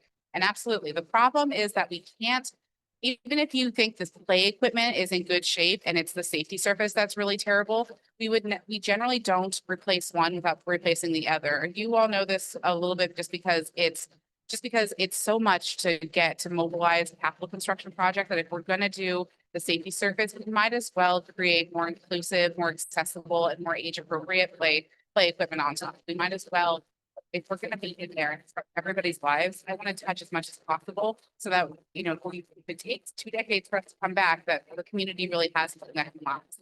So typically it's hard because, and it's just the safety surface and you think everything else can be touched up. It's just really not it's impossible to kind of rip it out without really mobilizing a whole construction group to do it. And if we're going to go through that, we might as well just really give the play equipment itself a refresh. It's a top priority of ours. We love our playground spaces. No, just because also the proximity of our district headquarters, we see the space on a daily basis. We know how heavily used it is. We just need to get those funds and rest assured that that's my ask to our elected officials. So we have about 2 minutes left Yep. and we have Seward Park, Vladeck and Outson. Before we go to that, I know that Kate wanted to speak briefly on sorry. Or Kevin. Yeah, I mean, I think that, Hester Playground was actually the last playground renovated in this park. So 2010, so that's certainly also coming out of the Stanton Playground. And really this park gets more and more like a sacrifice. We have an open air stolen goods market. We have open air drug dealing. I think it would take too much time here, but I would like to really figure out a meeting. Talk about the park as a whole, because it would take. I completely agree with you. Like nothing that you said is wrong. It's absolutely insane what's happening on a daily basis over here. And I applaud all of our staff, particularly Luke and the team who are situated here and faces on a day-to-day basis. I don't know how many times we called 911.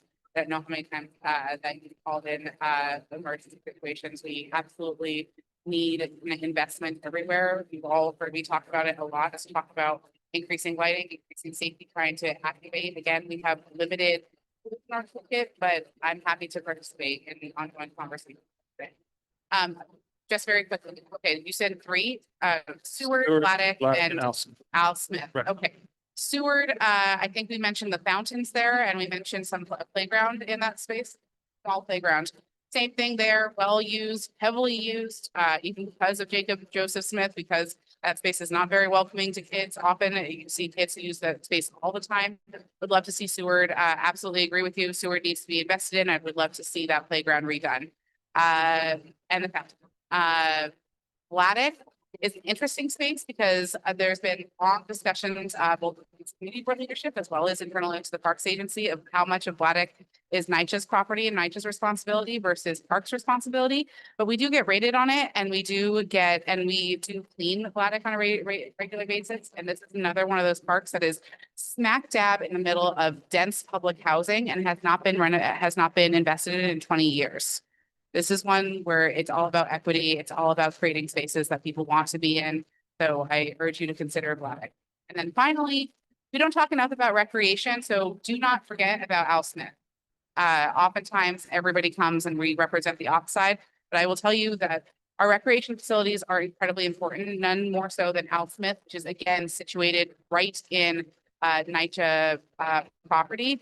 Al Smith has one of the best basketball courts that we do junior Knicks games on. We do tournaments on. We've got bleachers in there. It's absolutely beautiful, but we don't have a working elevator, so it's not accessible. Again, this is about equity. This is about investing in our rec centers. I really would love to see this space flourish. We already are doing extremely culturally sensitive programming here, and it's always going to be limited until we build an accessibility. So please remember Al Smith in your priorities. Go for a visit because it's a real treasure. Briefly, remind me, I thought there was some type of work done about some for proposed. Windows, the windows, but this is elevator, whole other league. We ever seen that, Susan, the elevator?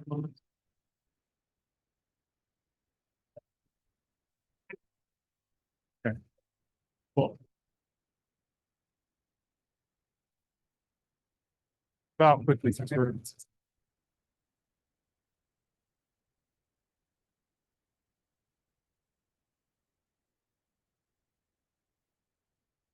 Just briefly, at Little Flower, I know it's under construction. Yeah.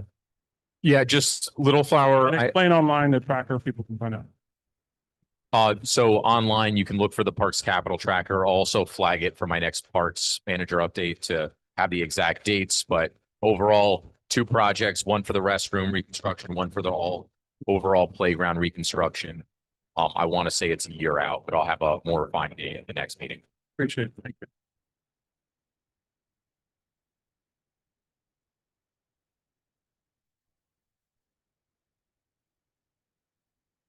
So we did save the picnic tables that were back there, and they're in the Slocum area because we wanted to bring additional seating. The benches that are back there are going to be reused for the future design. When I walked by, I'm stingy with benches. So I was like, are you going to use those benches? And they said yes. Okay, thank you. And you'll provide more of an update for that.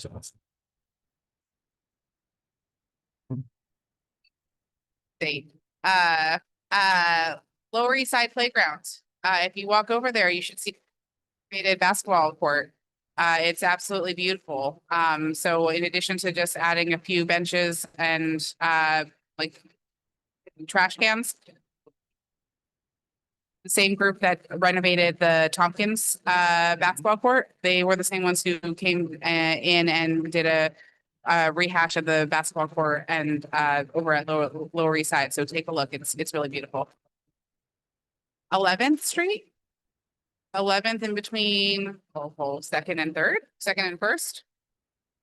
All right. Thank you. We need, I know folks, it's 8. We need to move along. No, up next. I'm sorry. Yeah, now you're up next. Sorry for the false front.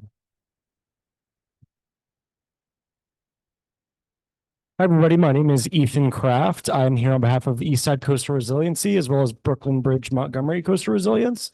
I represent the program manager for the project. I'm joined here with colleagues from DDC, and I know we have a few more online. It's been a few months since we were last here, so I'll try to move at a steady clip, but we do have some updates, and I'm sure there will be quite a few questions. So let's go ahead. Let's do this. If you're going to speak, please take it outside. Val, if you're going to be part of the committee, we're going to actually come back to your seat. All right, thank you. So just a quick overview. We'll go through some of our recent community engagement events, and then I'll go through each of the contracts under ESCR. So in August and September, we have been focused on this big transition that we just went through, especially informing track users that it would be closing. We know that's a very heavily utilized and well-beloved space. So we were trying to get the word out about that closure. We were also up at NYCHA Reese for an unrelated tabling event, but we were providing information on the closure and the opening on the southern end. You can go to the next slide. So this is the 3 major contracts. Project Area 1 is East River Park, which I know most of you here are interested in. Project Area 2 is mostly outside of CB3's area and is largely complete. And then we have the parallel conveyance project, which is improving the drainage infrastructure scattered throughout those areas. Just an overview, getting a little bit more specific. I'll talk more about the openings that we had in East River as well as the closures. And then just to recap current park access, the Delancey Street Bridge, which has been open for about a year now, is open. Curlier's Hook Bridge and Pier 42 connection opened just earlier this month. And then the Houston Street entry, East 6th Street Bridge and East 10th Street Bridge on the north end are all closed. You can proceed to the next slide. So project area 2, I'll just touch on briefly. This is Stuyvesant Cove Park. We've been waiting for the northern entrance at East 23rd Street to open. That's now open. So with that, the most visible parts of project area 2 to the public are complete. We have a few more punch list items going on throughout. These are just some photos of that entrance which reopened earlier this week. That's the Solar One building, which was constructed under a separate contract through EDC, not DDC. So that's PA2. Moving on to project area 1. We have a few construction activities all over the place. We've kind of reorganized this map to group it by construction activity. On the southern end towards Montgomery Street, and then heading up the FDR Drive towards Corlear's Hook Bridge. We are installing flood walls and floodgates. We also have some utility relocation and work going on there. The parking lot near Gouverneur Gardens under the FDR is being moving up the small sliver. Sorry, go back to the previous slide. The sliver of red that is sort of abutting the green area. We have parks maintenance building as well as the tennis building, 2 separate locations, but both within that small red footprint. And then, like I said, the East Houston Street entry is closed for construction, completely closed for construction on September 8th. So we have a few activities that are further along because certain areas have been closed for longer. We've got deep sewer work and flood wall construction in those areas. And then in the areas that more recently closed, we've got some salvaging going on with the Parks Department and getting started on construction those areas. Up in area number 5, this is primarily near Nitro Reese houses. We are doing some utility work, which is night work in the road in the FDR. That's right by East 10th Street. And then a little bit further north near the Con Ed facility, we have our preparations for the flood walls and floodgates that will cross the FDR end of the project. And then number 6 is just that is open. So East River Park, southern end, as well as Corlear's Hook Park. Those amenities opened. I have some photos there. There are punch list items going on throughout, as is often the case when things open. And then along the FDR, we have various utility work and some lane closures overnight. Next slide. As we said, many new amenities opened just earlier this month. The amphitheater, which I will on in a couple of slides. We also finally have access to Pier 42 Hook Ferry, so no more temporary bridge. The Corlear's Hook Bridge and flagpole area have opened. To the north of the Williamsburg Bridge, we have 6 additional tennis courts in addition to the 6 that opened this year. Adjacent Esplanade areas throughout that whole project area. Next slide. So just a reminder of the southern end, you have the Pier 42 entry, the new Corlear's Hook Bridge, and then the Delancey Street Bridge, which again opened last year. On the southern end, we are closed the East 6th Street Bridge and East Houston Street recent closures, and then access is still closed from Stuyvesant Cove Park. Some photos of the new area. So while we're on this photo of the amphitheater, I will address some of what was said. I just want to note that the canopy has not fallen through the cracks. I know that everyone on the project team is very aware of how important it is to the community. I can't speak for City Hall and Parks, but I get the impression that they're also aware of how important this element is. Because this was not in the initial design for the park, that's part of the reason why it's on a slightly separate timeline. The negotiations are ongoing with the contractor. Every intention is for it to still be built under ESCR. And the good news is that the infrastructure underground is already in place. So we won't have to dig any of this new stuff up when we come back in to install the canopy. You can see the legs or where the legs will go. There's these 3 little sections on the amphitheater stage. That's where the footings for the canopy will go. So we just have to put it on top. We don't have a construction timeline for that at this time, but once negotiations are complete, we will bring that construction timeline to the community board and to all of our other stakeholders. The right photo here is just an angle looking north of the Corlear's Hook Bridge. and access directly to the amphitheaters on the right of that photo.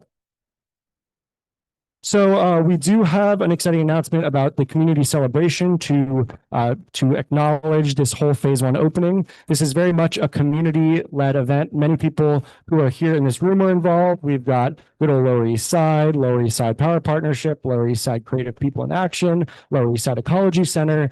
Lots of other community groups also involved in making this happen.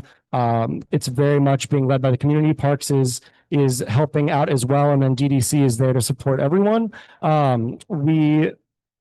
This will take place on Sunday, September 28th. So hopefully, since it's a weekend day, everyone is able to come out. It'll be an all-day event with a bunch of different sort of highlights throughout the day on the amphitheater, activities throughout the park, some sports clinics offered by parks, some informational sessions from the park rangers. So lots of very exciting things.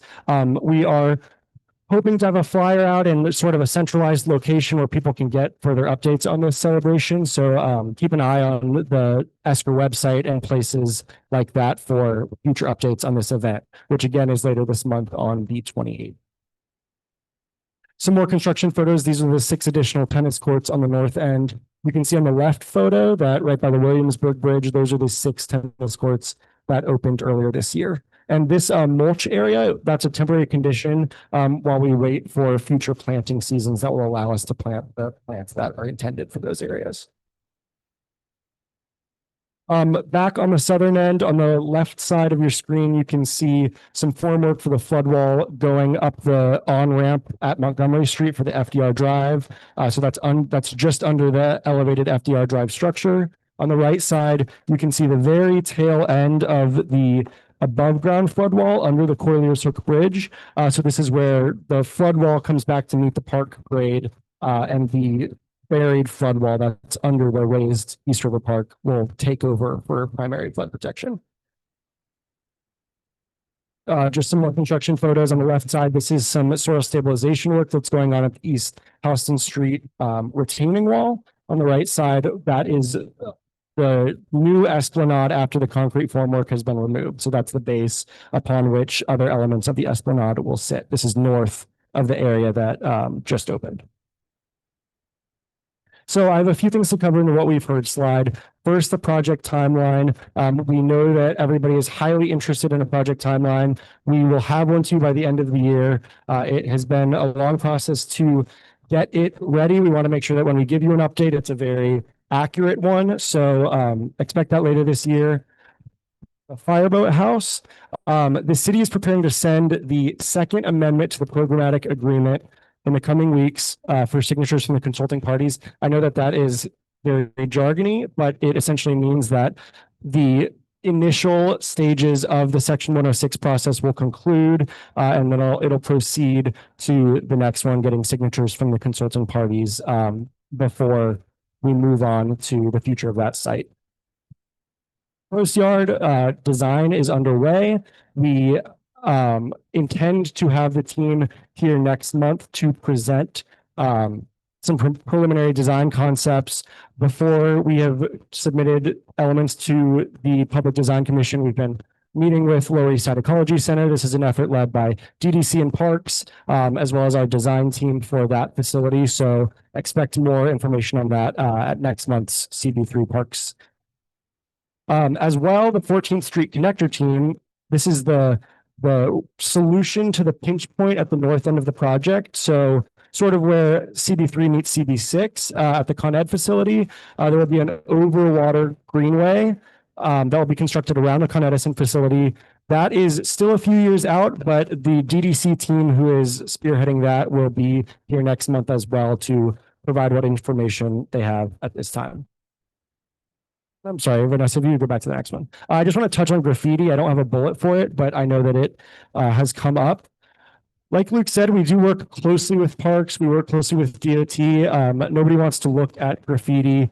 And I don't want to make excuses, but I'll just explain some of the challenges. We have a lot of new materials in the park. Some areas have anti-graffiti coating, some don't. We're working with new concrete, new steel. So we're just trying to figure out the right techniques for all of the areas that we are responsible for. I know that the Delancey Street span has been there for a long time. That one requires an overnight closure of the FDR for us to access it safely. So that one's a bit tougher for us to coordinate, but we are aware that this is a priority for the community to get rid of this graffiti. So we will continue to press for changes there, and we'll keep you posted. Moving on to parallel conveyance. So this is, again, the stormwater infrastructure improvements that are mostly on the city side of the FDR, not in the park. Next slide. We have a few areas. Most of our work is still concentrated in the southern end at around East Houston Street and to the south. We'll talk more about locations 1 and 2 in depth, but at location 1, 2, and 3, I'll talk more about in depth. At East Houston Street and Columbia Street, that sewer installation has been going on for some time. It'll continue a little bit longer. I think we're in the utility relocation phase of that.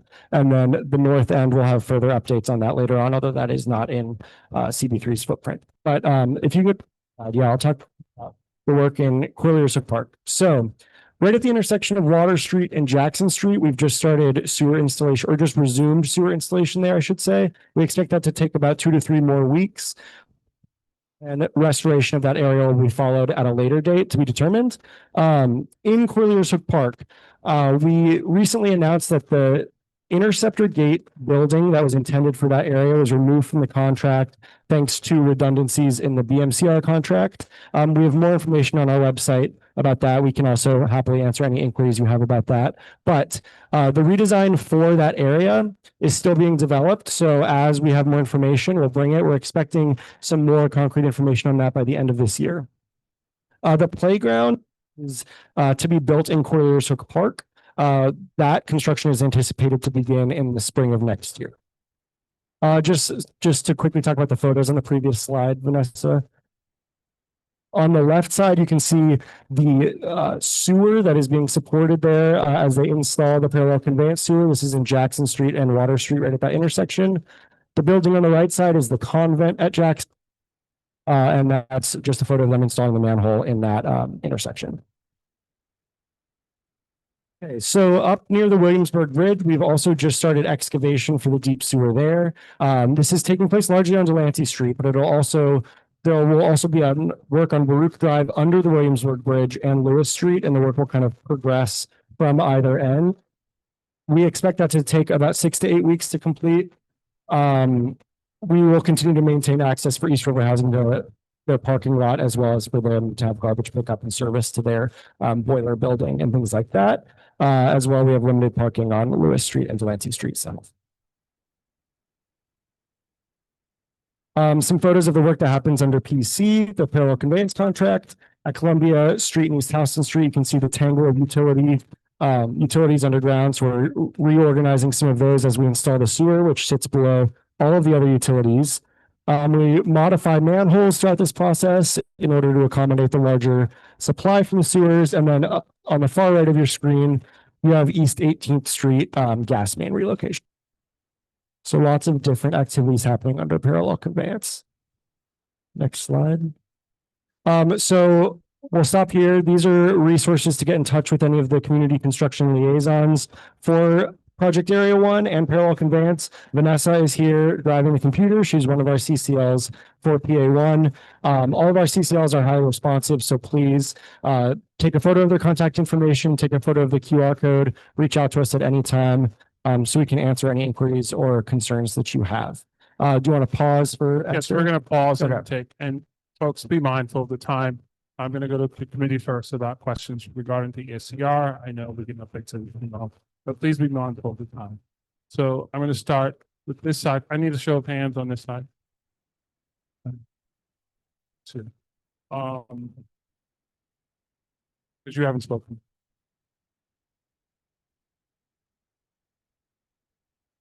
Just want to point out that the Rosh Hashanah coming from the year, usually have the access to the waterfront.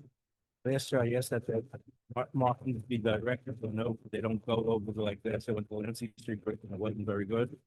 So make sure they know which way to go to waterfront access for the holidays. Okay, thank you. We'll do that. And we'll make sure that the folks on the north end also know how to get down to the southern end for that.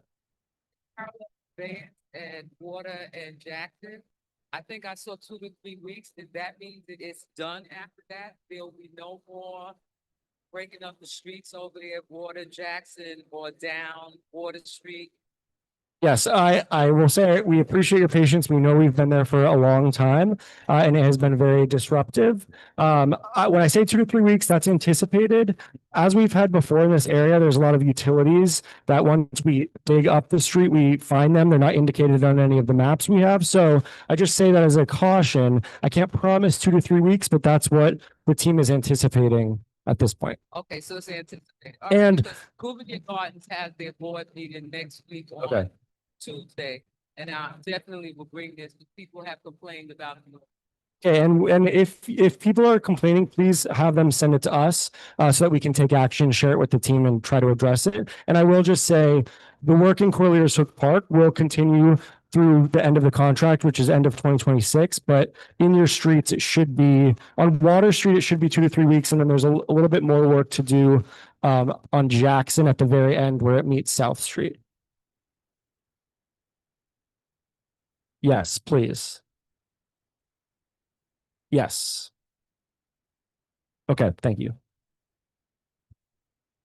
I have a couple of comments and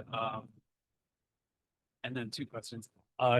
So I walked through the park, the newly opened parts on Monday, and the amphitheater, I don't know, like the translation seems like it missed some things. It feels very, as open as it is, it feels very inaccessible. When you come across the Corlears Hook Bridge, it feels like I mean, there's a lawn there, but then you can't actually get into the amphitheater. And then the other comment is the area under the Williamsburg Bridge feels like it was like a complete afterthought. And there's walls, you go into a space and it's gonna become a place where people move in and do drugs and stuff, right behind, next to the basketball court. It's not, and it's very unappealing to walk by and to go in, otherwise. And we missed a huge opportunity. There's no benches, and that's the only shade in the park right now. There's no benches along the waterfront underneath the Williamsburg Bridge. So if there's anything we could add to get benches in there, because that's where people always fish, that's where they sat. Okay, then the 2 questions directly are, when will the temporary Corlears Hook Bridge come down? Because it's an eyesore. And then when the area that's mulched by the tennis courts, is that considered officially opened? Or and then as far as I know, the contracts of those plantings will be the 2 years after that? Yes, so the warranty won't start until the plants are in the ground. That mulch area is open to the public, but it's a temporary condition. I believe that the plantings for that area are slated for spring of next year, so it'll be some time. I don't think it will be this fall planting season, but they should be in next year. The amphitheater, I can try to find out from the designers what the thinking was behind that approach from the Corlears Hook Bridge. We're only responsible for construction, so I can't totally speak to that. There was one other question that wasn't M&O. Yes, the bridge, the temporary bridge, the contractor is eager to remove it. It requires a full closure of the FDR drive. So hopefully within the next few months, I think that the focus has been getting it open. So once we're a little bit settled into that, we will have an update and we can share that with you guys. Luke, did you want to speak to M&O? No, I'll just say, and we mentioned it before, the park's turned over to us now and it's going to evolve, right? And we're going to find out what works and what didn't work. And for the area under the Williamsburg Bridge, the new section that's open, we walked through it and we kind of went, what exactly are we doing with this space? So I think it does need some kind of activation. I think for right now, we're going to just monitor the situation, but the end goal is not to leave this park exactly as it was designed, right? And we're going to take community feedback and input to think about how we're using all these spaces. Hi. First of all, I thank you. Please thank Pauline, who I actually did run into at the track, distributing information to track users about the closure. And she did find some people who didn't understand what was happening even now. So that was very helpful. But actually, my question was about the parallel conveyance work that's going to happen around the Williamsburg Bridge. You mentioned Delancey and the entrance to the East River housing parking lot. Is that going to affect access to the Delancey Street entrance? This is a good question. I'll check back to be sure, but I don't think that it will. I think that given that we're going to keep the sidewalk open, I don't think that there's any sewer work in the sidewalk on Delancey Street, but I'll check back and get you a firmer answer on that. That would be great because we're getting tons of questions about why is that the entire northern end of the park closed. It's not fair to me. I live way up there and I sympathize because I'm now a mile away from the nearest entrance. So if Delancey has to close, that's just going to actually make that worse. So if it can be avoided, great. If not, then we should, let the community know because for many of us, that is the nearest access point. Certainly, yes. If that were to happen, and I have not heard anybody mention it, we'll be sure to give you ample notice. And also I will relay your thanks to Pauline. Thank you for that. All right, Val, you're going to end the committee questions.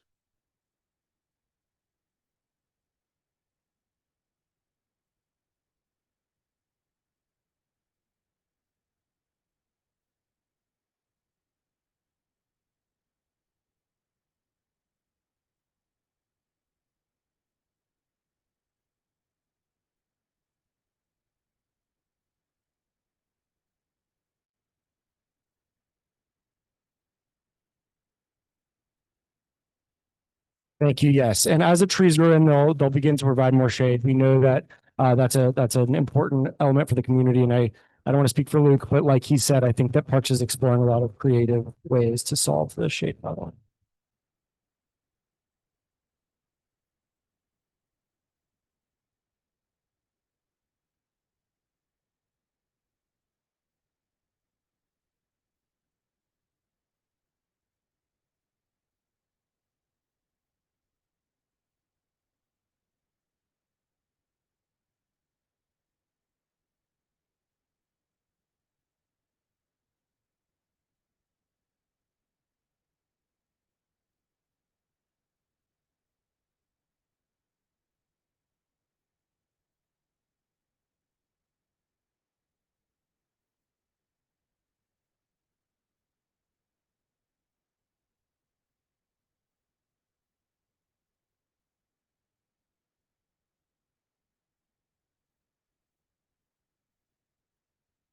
Take a look at that and get back to you, Val, on what the accessibility plan is there.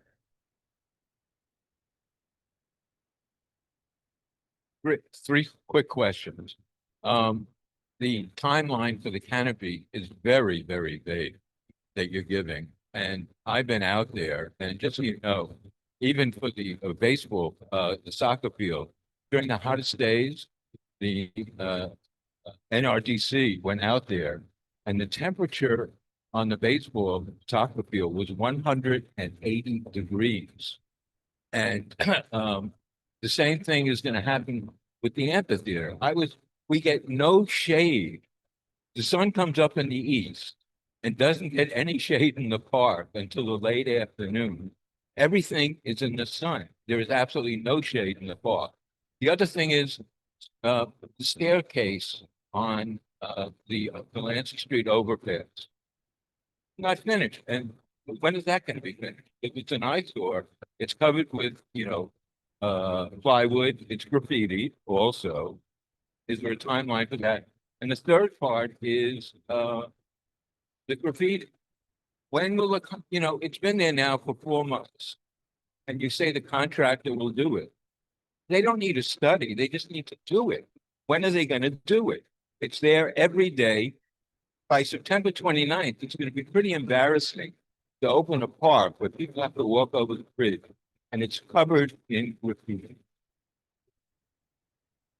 Yeah, so I'll try to go in reverse order. I understand the frustration with graffiti, and we appreciate your email earlier this week, and thank you, Luke, for connecting us. We're pushing to get the graffiti resolved. I'll take it back again and remind folks that people here are very frustrated with the graffiti. And then as for shade, I know that it can get hot. And I know that Parks is trying to explore some opportunities for shade structures. But I think that for that area in the southern end, we're responsible for building it as designed. I know that there's some efforts on the northern end to add shade structures and things like that from the CAG. So we can see, but I think that for now we have to build it as designed. Which lacks some of that shade structure over the amphitheater, at least until the canopy is installed. And I understand that timeline is vague. That's the best information I have at this time, but as soon as we have a better understanding of the construction timeline, we'll provide it. I can't promise that, but we'll check back and we'll try to have more information when we return next month. Let's do this. Let's do this. I'm trying to chair this, Tom. It's 8:30 and we want to get out of here. Let me finish. They're responsible for the construction portion of that. Hopefully we'll find a group that will push for maybe fixes in design, but for the purposes of this meeting, and they will be back in 2 months and also coming back to talk about some other items. We're going to talk about the construction issues. One more thing was the Delancey Street staircase. Right. Some of the elements of the staircase are fabricated in the same way that the final fencing on the Corlier's Hook Bridge and the Delancey Street Bridge are, and the fencing that you see on those bridges now is temporary. So in the interest of getting the park opened as quickly as possible, the staircase has remained closed because it's not complete yet. We just wanted to provide as much access as we were able to at that time. It's been a couple of months since I heard an updated timeline for the Delancey Street Bridge. So I'll go back to the team and find out what the latest is on that and report back to the committee board. Thank you, Ethan. I'm also going to direct folks to the screen that's up right now, which has to contact us. This also gives folks an opportunity to submit questions or concerns, and they generally put it in the what have we heard. So if you want a public response to your answer, because I realize a lot of people ask questions in public because they want an answer in public, please put that up there so it winds up in the next presentation. So it's critical. They have it. Ethan and the team are very responsive.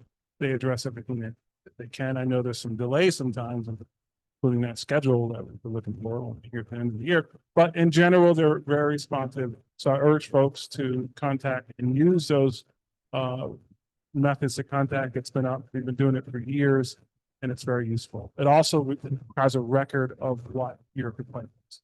That being said, because it is 8:30, moving along, we're going to move to BMCR. Really quick. This is the project that's largely under the FDR. It's on South Street from Montgomery Street down to the Brooklyn Bridge. You can go to the next slide, Vanessa. Thank you. So we've kind of reorganized this map as well. At the southern end by the Brooklyn Bridge, if you've gone by, you'll see the Interceptor Gate building down there going up. That's an above ground structure. They're also just about to get started on the below ground work, which I'll talk about in a moment. That's also right in that area. Along South Street, essentially along the whole project, there's utility work from the Brooklyn Bridge up to Montgomery Street. Under the Esplanade, under the construction fencing where there's no public access, that's where our flip up gates, which are the gates that literally flip up for a storm or a flood condition, those are being installed, as well as some of the final landscaping foundations there.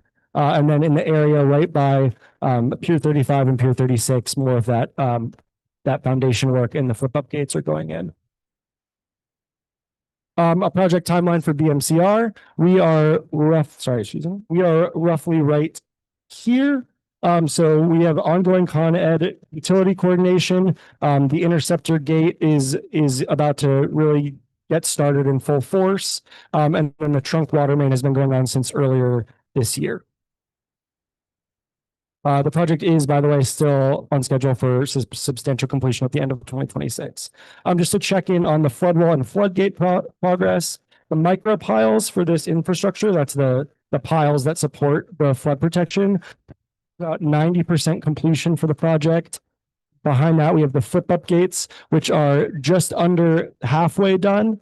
And then the concrete flood wall is just under 30% done. There's significantly less flood wall than there are flip up. No project is flip up gate pictured here at the bottom of the screen.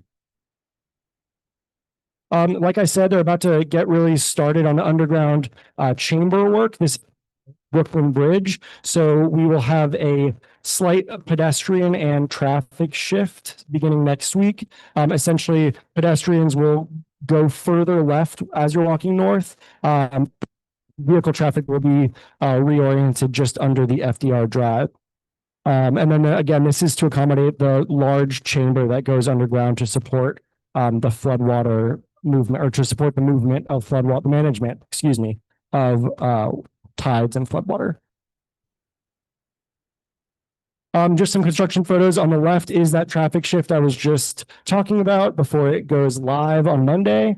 In the middle, that is the operation to install the that support the flood protection infrastructure. And then in South Street, you can see the installation of electrical conduits. We've also had some trunk water main work in South Street over the past couple of weeks. Just a few more photos. On the left, you can see this is one of those concrete areas where the hydraulic power units that control the flip-up gates. This is where those will sit. The middle photo is sort of an interior shot, Scepter Gate building that's on Robert F. Wagner Senior Place and South Street. And then on the right side, it's not a great photo, I'm sorry, but this is the sidewalk on Montgomery and South Street after being restored. And then on the left side of the photo, you can see the above ground flood wall that is parallel to the PA1 flood wall on the other side of Montgomery Street by Goodyear Gardens. So this is the PS 184 schoolyard. Again, these are a recap of the project area 1 and parallel conveyance CCL information, as well as Marcia's information. She's the CCL for BMCR. She's also highly responsive. So if you have any complaints about any of the projects, any inquiries, any questions, please send them to us. If we don't hear anything, we can't respond to it. So oversharing is better than undersharing. Feel free to take a snapshot of those or just contact us through the website. All right, thank you. I need a show of hands with questions. You don't really have a question. Okay, so before we get to that, I'm going to ask you, or just point out a couple of things. And this has been addressed before. There's a bike detour on South Street, and bikes aren't supposed to use it, but the true New Yorkers use it anyway. But if we could put up some signs, because there's a lot of tourists who come from the seaport, and they just make their way up. Like, it's a dangerous scene because they don't know where to go. If we could make sure that signs are very prominent, that there's a bike detour on South Street. The New Yorkers are not going to pay attention, but Right. Thank you for that. I'll take back the request for additional signage. And thank you for bringing up the bike detour. We do have an official bike detour that largely takes folks off South Street.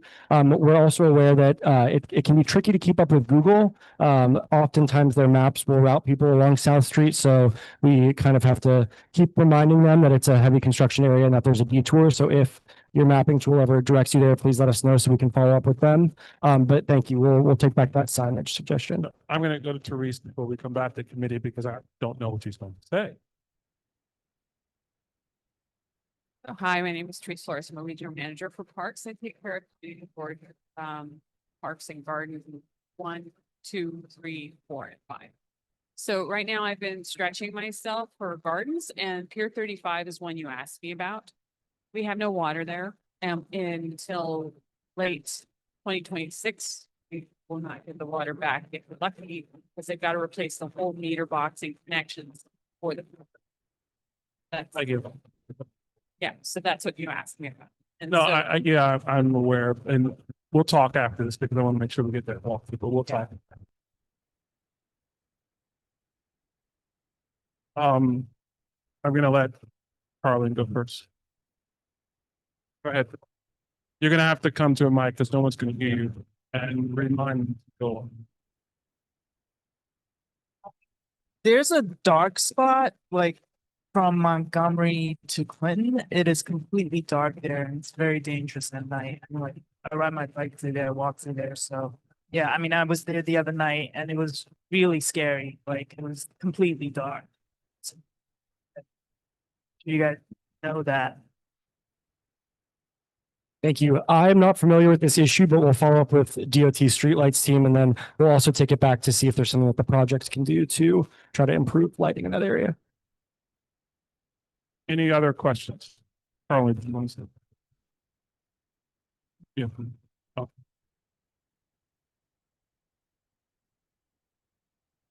I wanted to ask if it's possible to do the committee, especially with the community members. I know you've been on here, so I don't-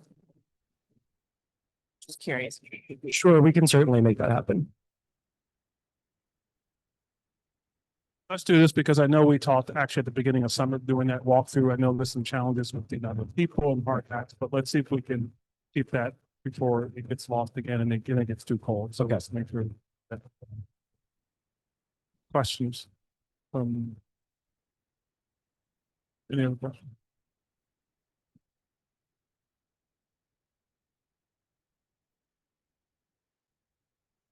Yes, Marcia is in constant contact with all of the folks in the residential buildings across House, whereas in houses. And thank you. You have been in contact with our resident association and the other folks who live on the street, and we appreciate that. Rick, thank you for that presentation. I think we're going to have another update in 2 months, but please let us know if there's anything that's pressing for you. We appreciate it. Thank you. Oh, I'm sorry. Oh, yeah, it's my fault. Is there anyone online who would like to ask a question about either ESCR or BMCR? Please raise your hand, a Zoom hand. I'd like to. Was it bad?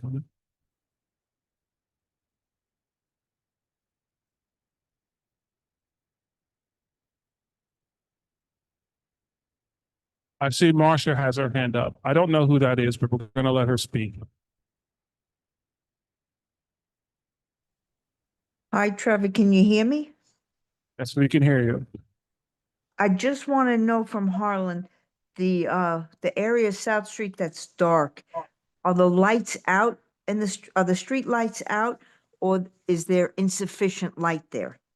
Insufficient lamps? So there are streetlights there, but they're out. Yes, Marcia, the streetlights are out. Marcia, by the way, is the CCL for the BMCR project. Okay, I'm going to speak to the inspector first thing in the morning and see what we can do about that, if we have to bring out DOT street lighting. Thank you. Thank you. I see no other hands up. Oh. Therese wants to ask you a question, Marcia. Okay. Well, I have you. Is there a way to get a temporary water connection for Pier 35? That's a good question, and I don't know, but I will take that up with the water inspector in the morning. Thank you. You're welcome. Well, thank you for your presentation. We will see you again in 2 months.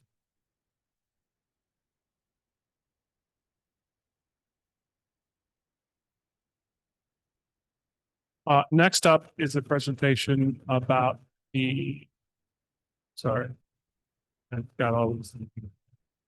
Easter Park Public Restroom Building. Understanding this is a public building, we have a draft resolution presented, but this should go fairly quickly. Hi, good evening, everyone. Yes, you're right. This is gonna go quickly. I do have a colleague online who's going to present. So I'm gonna ask, Ruju, if you could raise your hand online. Ruju, there she is. Fourth name down. Yeah, so she's gonna present. And also the one above that. I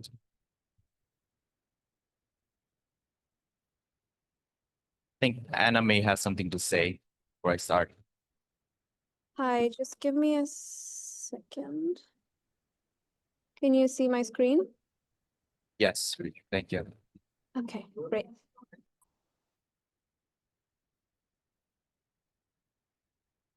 Anna, do you have something to say before I start? Yes, thank you. Can you hear me? Thank you, CB3 and community members. My name is Anna Killian. I'm the outreach coordinator for the New York City Department of Design and Construction. Tonight we will present for the East River Park Public Restroom Building. We are requesting a letter of resolution.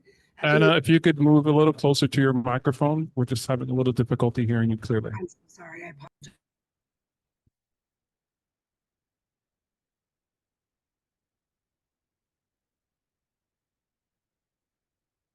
Anna, you're muted.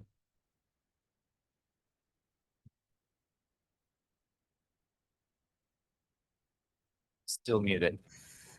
Hi, can you hear me now? I apologize. Yes, and if you could just speak up, that might solve the other problem. Yes, I apologize. Thank you so much. My name is Anna Killian. I'm the outreach coordinator for the New York City Department of Design and Construction. Tonight we will present for the East River Park Public Restroom Building. We are requesting a letter of resolution at the end of this meeting tonight, and there will be time after the quick short presentation for Q&A. I do have colleagues on the line, which is Helen Coe, the DDC Senior Project Manager. And I don't want to take up everybody's time, so we'll all introduce ourselves as we go through the presentation. Reynald, you could please start the presentation. Thank you. Thank you, Anna. Hi, my name is Ray Islam. I'm with Armand Corporation. We're the design builder for this project. This project just to present to you guys the public restroom building that we are proposing for East River Park. Would you go to the next slide, please? Next slide, would you? So this is a design build project, as I said, for new public restroom building at East River Park. The building is roughly 720 square feet with a men's restroom, a women's restroom, and a mechanical room. You'll see the diagram later. It's a modern ADA compliant and energy efficient restroom building. This is a multi-site project with this being one of the 5 sites. The others are scattered across 3 boroughs. Read your next slide, please.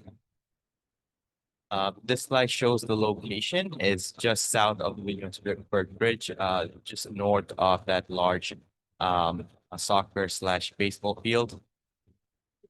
Next slide, Ruth. Thank you. This is the layout of the building with the men's and women's restroom on either side and the mechanical in the center. Next slide, please. These are the elevation, realistic colors of what it's going to look like. Next slide, please. These are isometric views of what we plan to have in the restroom building. Next slide, please. And these are some realistic renders of what we think the restroom building will look like once we are completed. Next slide, please. Another view. And for well, we've received our notice to proceed in May 2025. We're currently in the middle of design. We plan to begin our construction early in 2026 and have our substantial completion by fourth quarter of 2026. And I think that brings us to the end of the presentation. Yeah, first up, because we've seen this design, not this exact design, in the earlier design of East River Park, why are we essentially seeing this again? Is it a procedural thing? Because you need a resolution? Because we've already proved this technically, so why? Yes, design commission. We need the we technically already seen this as part of the overall design. Okay, it's a standard, but I was asking why are we seeing it? Because we've seen it and we theoretically have approved it, but they need a resolution for this because it needs to go to design commission.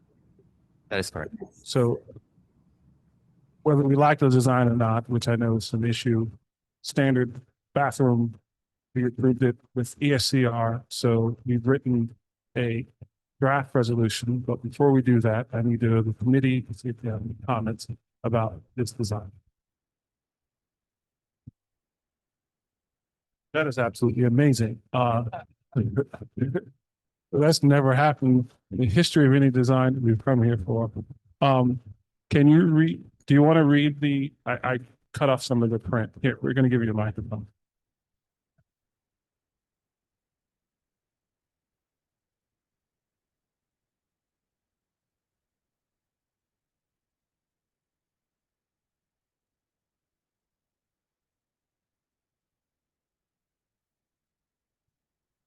Support for East River Park Public Restroom, whereas the Department of Design and Construction, DDC, proposes a new design-build restroom facility in the East River Park.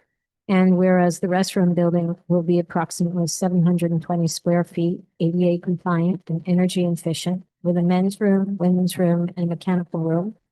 And whereas the location of the new building will be in East River Park parallel with Grand Street.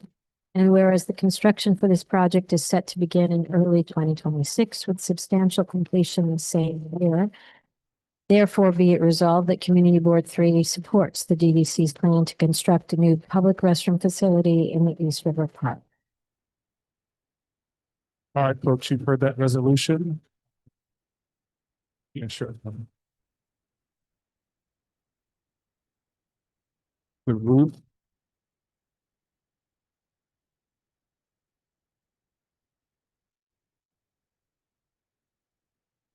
From the bathroom.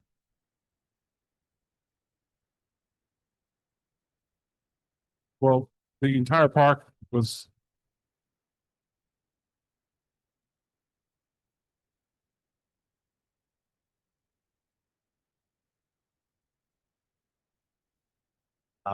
I would know if this, something DDC could. All right, I think that's a different part, but for the purpose of this resolution, we're going to go to the committee and see if we all are in favor.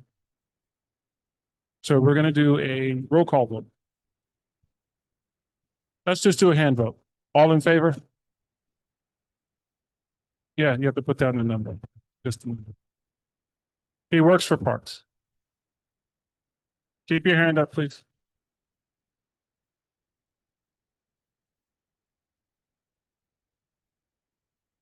All who are present not voting. We have to write you down, that's why. Okay, oh, we're good. Thank you. The resolution is approved by Parks, who will actually go to full board, and the full board will vote on it. But thank you. Sorry for making you wait that long for that small presentation. Thank you so much, everyone. Thank you. That's it for the items that have to do with presentations. We still need to talk about district needs, which we already discussed, as I mentioned, and in our earlier email. But Susan just wants to go over a few things that have to do with district needs. Keep in mind that we already had a discussion about this for 3 months, so we're just finalizing some. Is your mic on? Now? You know. So everything was finalized except for two small parts. And everybody has a copy of these, should have received Digital. copy and email. But the two open ones were Allen Street Mall Public Restroom, which was going to come to the committee this month, no longer is. So I don't know quite what you want to put there. I'm sorry, I was looking for a pen or something. The other one, thank you. So we have to talk about, maybe a sentence to put there because you want to still keep the item on there. And then for Baruch House's bathhouse, we want to keep that on with a sentence or two, about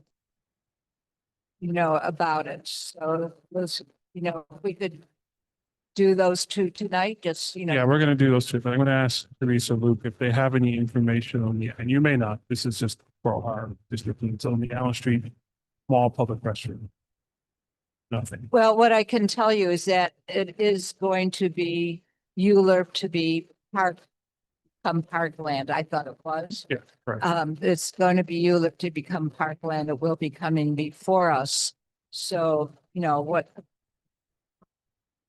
Well, I don't remember what the old language was. Can we revert back to the old language? I can look that up. Yeah. So Happy to do that. we'll look at it. Okay. That, nothing has changed. Okay, and then, yeah, do you want to put something about what the community is looking for, that kind of thing? Yeah, I'll look at the old language also, because say again. We don't. No, we're not. This is just for the language of district needs of putting the sentence in here that encapsulate what we've been talking about. Um, do you want to put in something like, a survey has shown community that there is support for community-based organizations offering programs and services that prioritize community needs, especially youth-oriented programs. I just took that sentence out of the survey.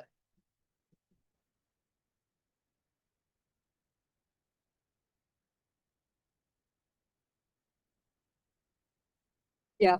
I would say preliminary survey, Yeah, and I good. would also include what it has to say about the cost.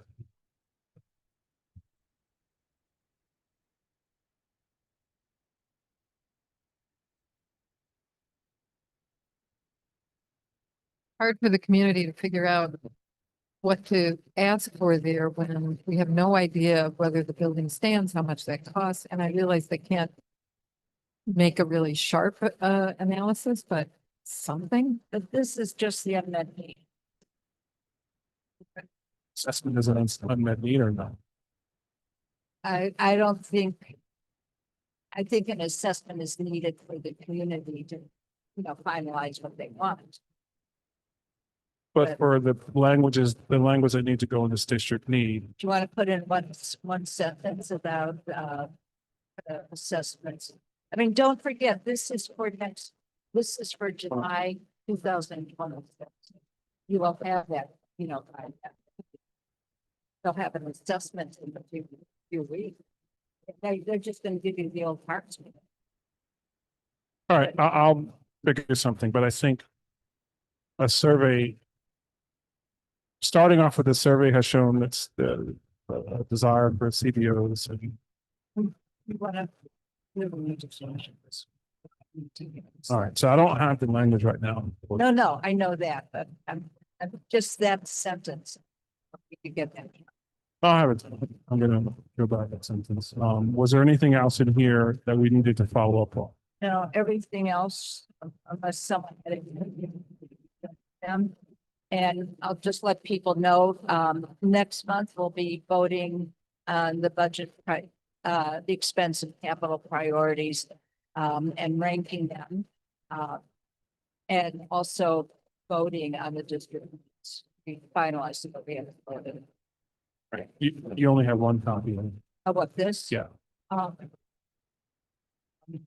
I didn't bring That's fine. copies for everyone. because No, we're I not didn't, voting no. on it. But when are we gonna discuss this? You said This is what we're doing next month. next month. So I want everyone to be prepared. I will email this list of capital budget requests. This is very important so that we don't have to spend 2 hours going over this.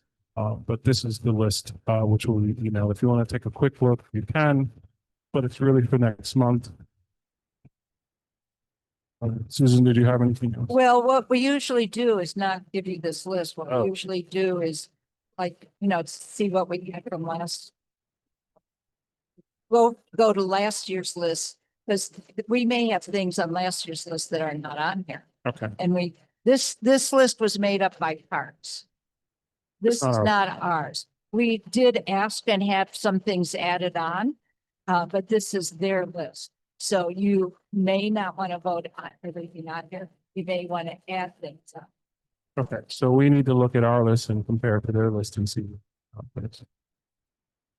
right, so I'll have this language, but it's gonna be, I'm gonna look at last year's language. One, I'll pick up the sentence from last year's. Okay. Any other items on the agenda for us to discuss? No, we are done. Not too bad. 9 p.m. exactly. So we're gonna do a roll call to end this meeting. Present.